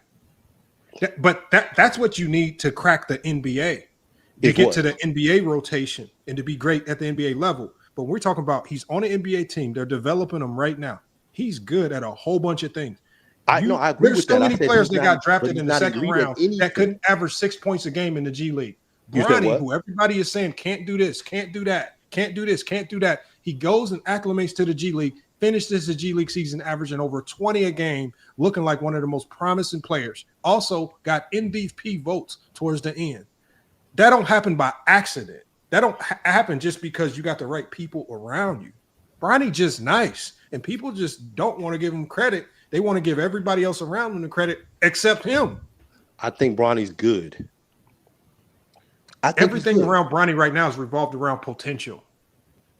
The Lakers right now are looking at him saying there is potential. And when you can average 20 a game in the G League and lead and command a team the way he did in the G League, there's potential there to work with as a prospect that they can potentially develop 2 to 3 years from now. It's very hard to walk into the NBA and be impactful as a young player. True. That's true. Especially as a small guard. I don't expect that from Bronny. True. That's true. No, but my point was, though, Lamont, was like what I was trying to have with Mel from Meltdown Sports about how, like, they try to make it seem like the attributes or the intangibles, the same stuff that Young Africa was bringing up, the soul of the game has so much meaning, but none of that really matters when you're Scottie Pippen or Bill Russell, or if you're Draymond Green. If your stats don't show it, all that soul doesn't exist anymore. And that's my point. So, like, at the end of the day, it's still predicated on what you do, your production, which is your stats. You can have all the heart you want. You can have, like, that's like somebody saying, well, somebody should give Beasley a shot because he can shoot fadeaways and he can score at will on anybody. No. The numbers don't support it. Exactly. The numbers don't support it. You put him in the game, he doesn't know where to stand. He doesn't know where to be. He doesn't understand those concepts. Like, hey, I'm gonna give you an example. I tried this shit with one of my club players, and I'll talk to a coach out here, and I was like, "Look, man, I got he looking to maybe transfer to the D2 level. He nice. You know what the first thing the coach asked me? What do you have? What's his stats? I showed him stats: 5.4 points a game, 31% from the three. He said, "Lamont, his stats are shit." And I said, "I know, but he can't do it. You just got to give him an opportunity." He said, "Look, you are your stats." That's what he told me. He says, "I can't even work with a guy that don't got the stats. Like, you can possibly work with a guy if he has the stats from a competent level of play. But if he walking in the door and his stats don't even reflect it, it's just dead in the water, man. You got to have the stats." It's Bronny true. had the stats. Well, you said Bronny had the stats? Bronny had the stats. When? Coming out of SC or when? No, he had the stats coming out of high school. Yeah. No. I mean, like you said, no, nowadays is different. The NBA drafts off potential. I mean, the NBA draft, obviously coming out of college, potential. That's how Peyton Watson got drafted out of UCLA. What did the Thompson brothers average when they were playing in whatever league they were playing in before they joined the NBA? Where were they at? They were overtime elite, and it wouldn't have mattered. That's what I'm saying, because they're drafting off your potential. They're not really drafting you off. It wouldn't have mattered. Too damn athletic. But what they were doing in college, I guarantee they were both. I mean, not college, in high school, they were both definitely over 20 points per game. They were overtime elite. Put it to you like this: at Chino Hills, LiAngelo Ball was the leading scorer. Yeah. But how did teams know that Lonzo and LaMelo were the two best players? Well, Lonzo averaged a triple-double. Who was the leading scorer on that team? It was LiAngelo. It was Jello. How come he didn't finesse these scouts into thinking he was a 5-star? Well, I'm going to tell you one thing that people don't talk about is there's a certain body type that these scouts are looking for, and he didn't have that build. Potential. Huh? I hear you, but I'm still telling you there's a certain body type that they're looking for, that these scouts are looking for. And if you notice, you notice a lot of these players, they all got a similar body type. I'm talking about. What's Jello's size? What's his size? What is Jello? 6'3", 6'2"? He's about 6'5", about 6'5", but he's thicker. He's a thicker body. They want the long, lean, long arms. Can play 3 or 4 positions. They want that type of look. Lonzo has that look, and LaMelo has that look. They have the look. Yeah, they lengthy. Jello didn't have that look. Or you can also have something that scouts call pedigree. If you have so for me, especially if I was a scout today, I would be big on what you call pedigree. If you got NBA guys or NBA in your bloodline, brothers, fathers, mothers, they already do that. But what I'm saying is there's so many intangibles that you have to start now considering to weed out the muck to find the guys that can hit a peak ceiling much faster. Your pedigree to me means a lot too. It does. And so I just think, man, that's why I hated how people was doing Bronny coming out of high school, going into USC. People was judging him based off his stat line at USC, and I'm like, are y'all watching? That's why when I was talking to Sports T over on Man Down Sports, and she was telling me, she was like, "Yeah, Bryce James is way better than Bronny."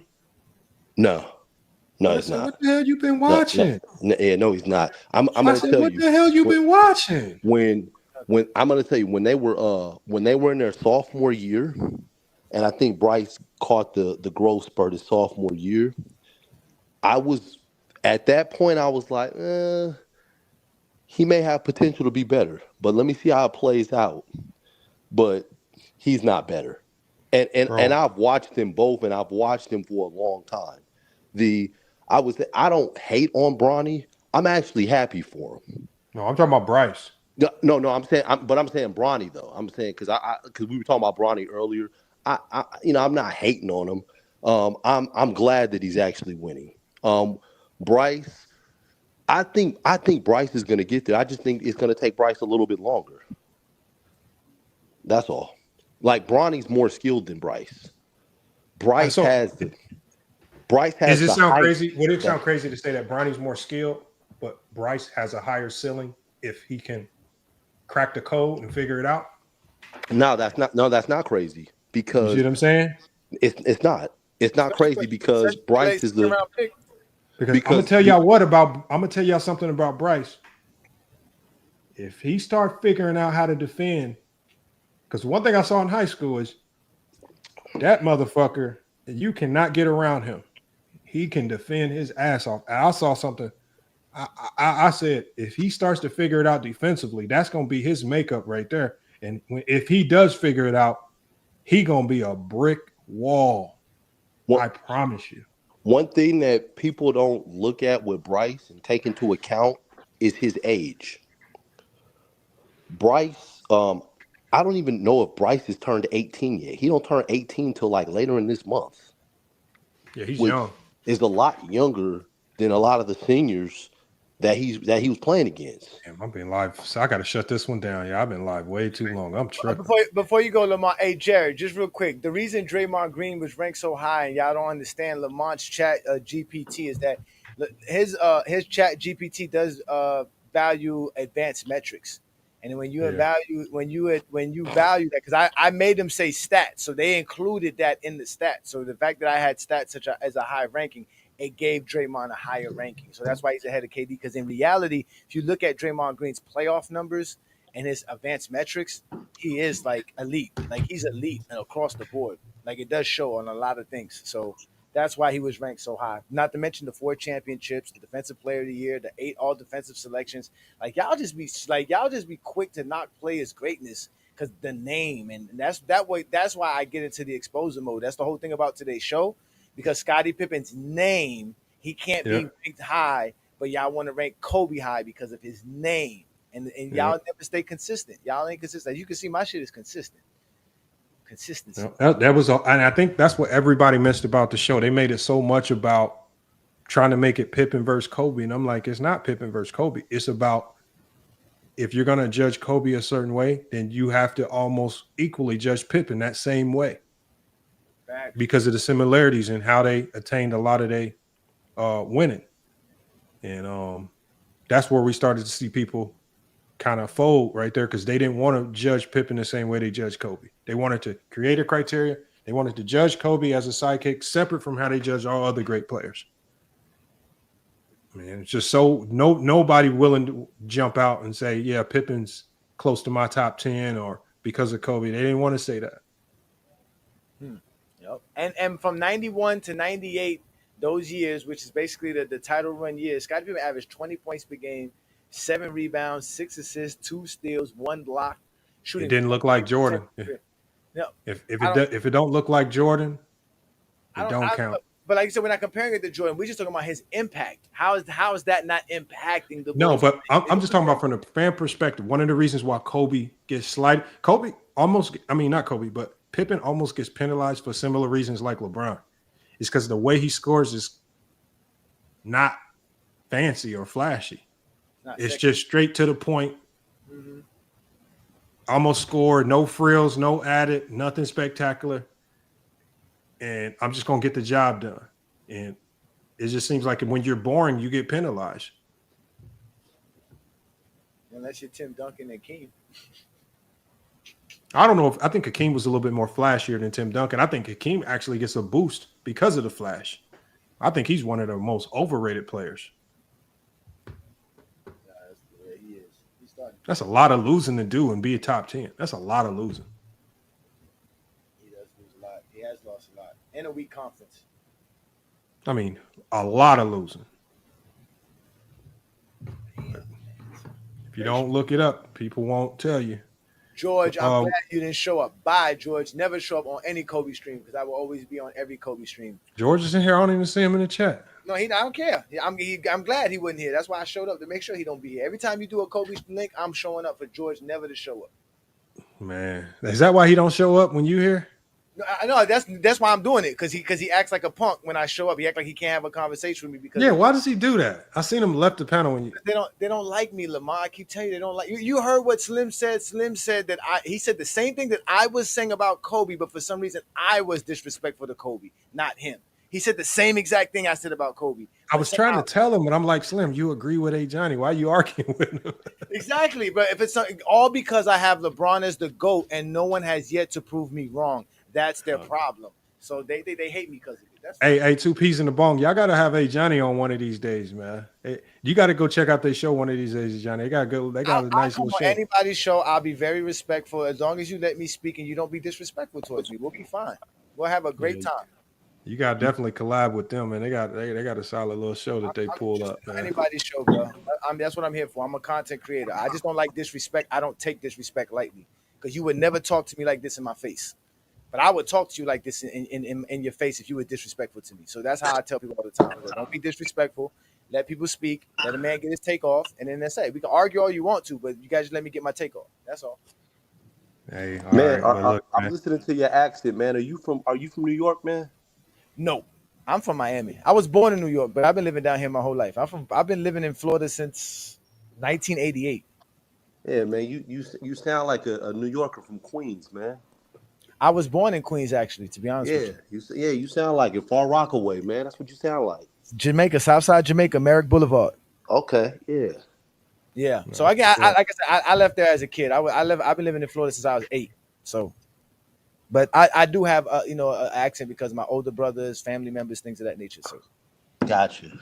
Yeah. So. But look, I'm gonna shut this one down. I appreciate y'all pulling up, sticking around, man. Team Lamont. Hey Johnny, I know we didn't do the debate Sunday, but I'm gonna make sure we get them pulled off, man. I got to reschedule them. You know, as soon as you put me on the damn bill, they were like, "Oh shit, we ain't showing up." Now everybody working on the Sunday. Now nobody want to debate on the Sunday. Nobody want to debate, man. I was waiting for it. I was prepared. I took a nap and everything. No, we still gonna pull it off. Keep your notes ready. We still gonna pull it off. I just got to get a new date for it. So I'm gonna connect with everybody and reschedule it. All right, peace and blessings. All right, man. Hey, y'all, look, man. FYL Sports, man, another great podcast episode, y'all. Salute to everybody that stuck around. Bezo the Prophet, all the people that hit the super chat. Let's give a quick recap. We got Max with the $1.99 super chat. Mahari Nation Sports Podcast with the $5 super chat. We got Ninja Spicoli, $4.99 super chat. Tyson with the $5 super chat. Ninja Spicoli again with the $1.99 super chat. Ninja Spicoli again with another $1.99 super chat. And then we got damn, I don't even see a number on this, but I'm assuming he super chatted. Is missing context. Asked how many finals Jordan would have gone to with that calf team during the time. So he wanted to know some stuff. My apologies, Professor Raj, that I missed your super chat message as well. But I do appreciate it. Appreciate everybody that came through, supported the channel with the super chat donations. Went a little bit live longer than we wanted to, but salute to all the people that was watching on Kick. Salute to people that's watching on FYF Sports Clips, and salute to everybody that was watching on FYF Sports, man. It's been a great podcast episode, y'all. We're going to be back with more sports and news, y'all. But until then, man, it's FYF Sports, and we out.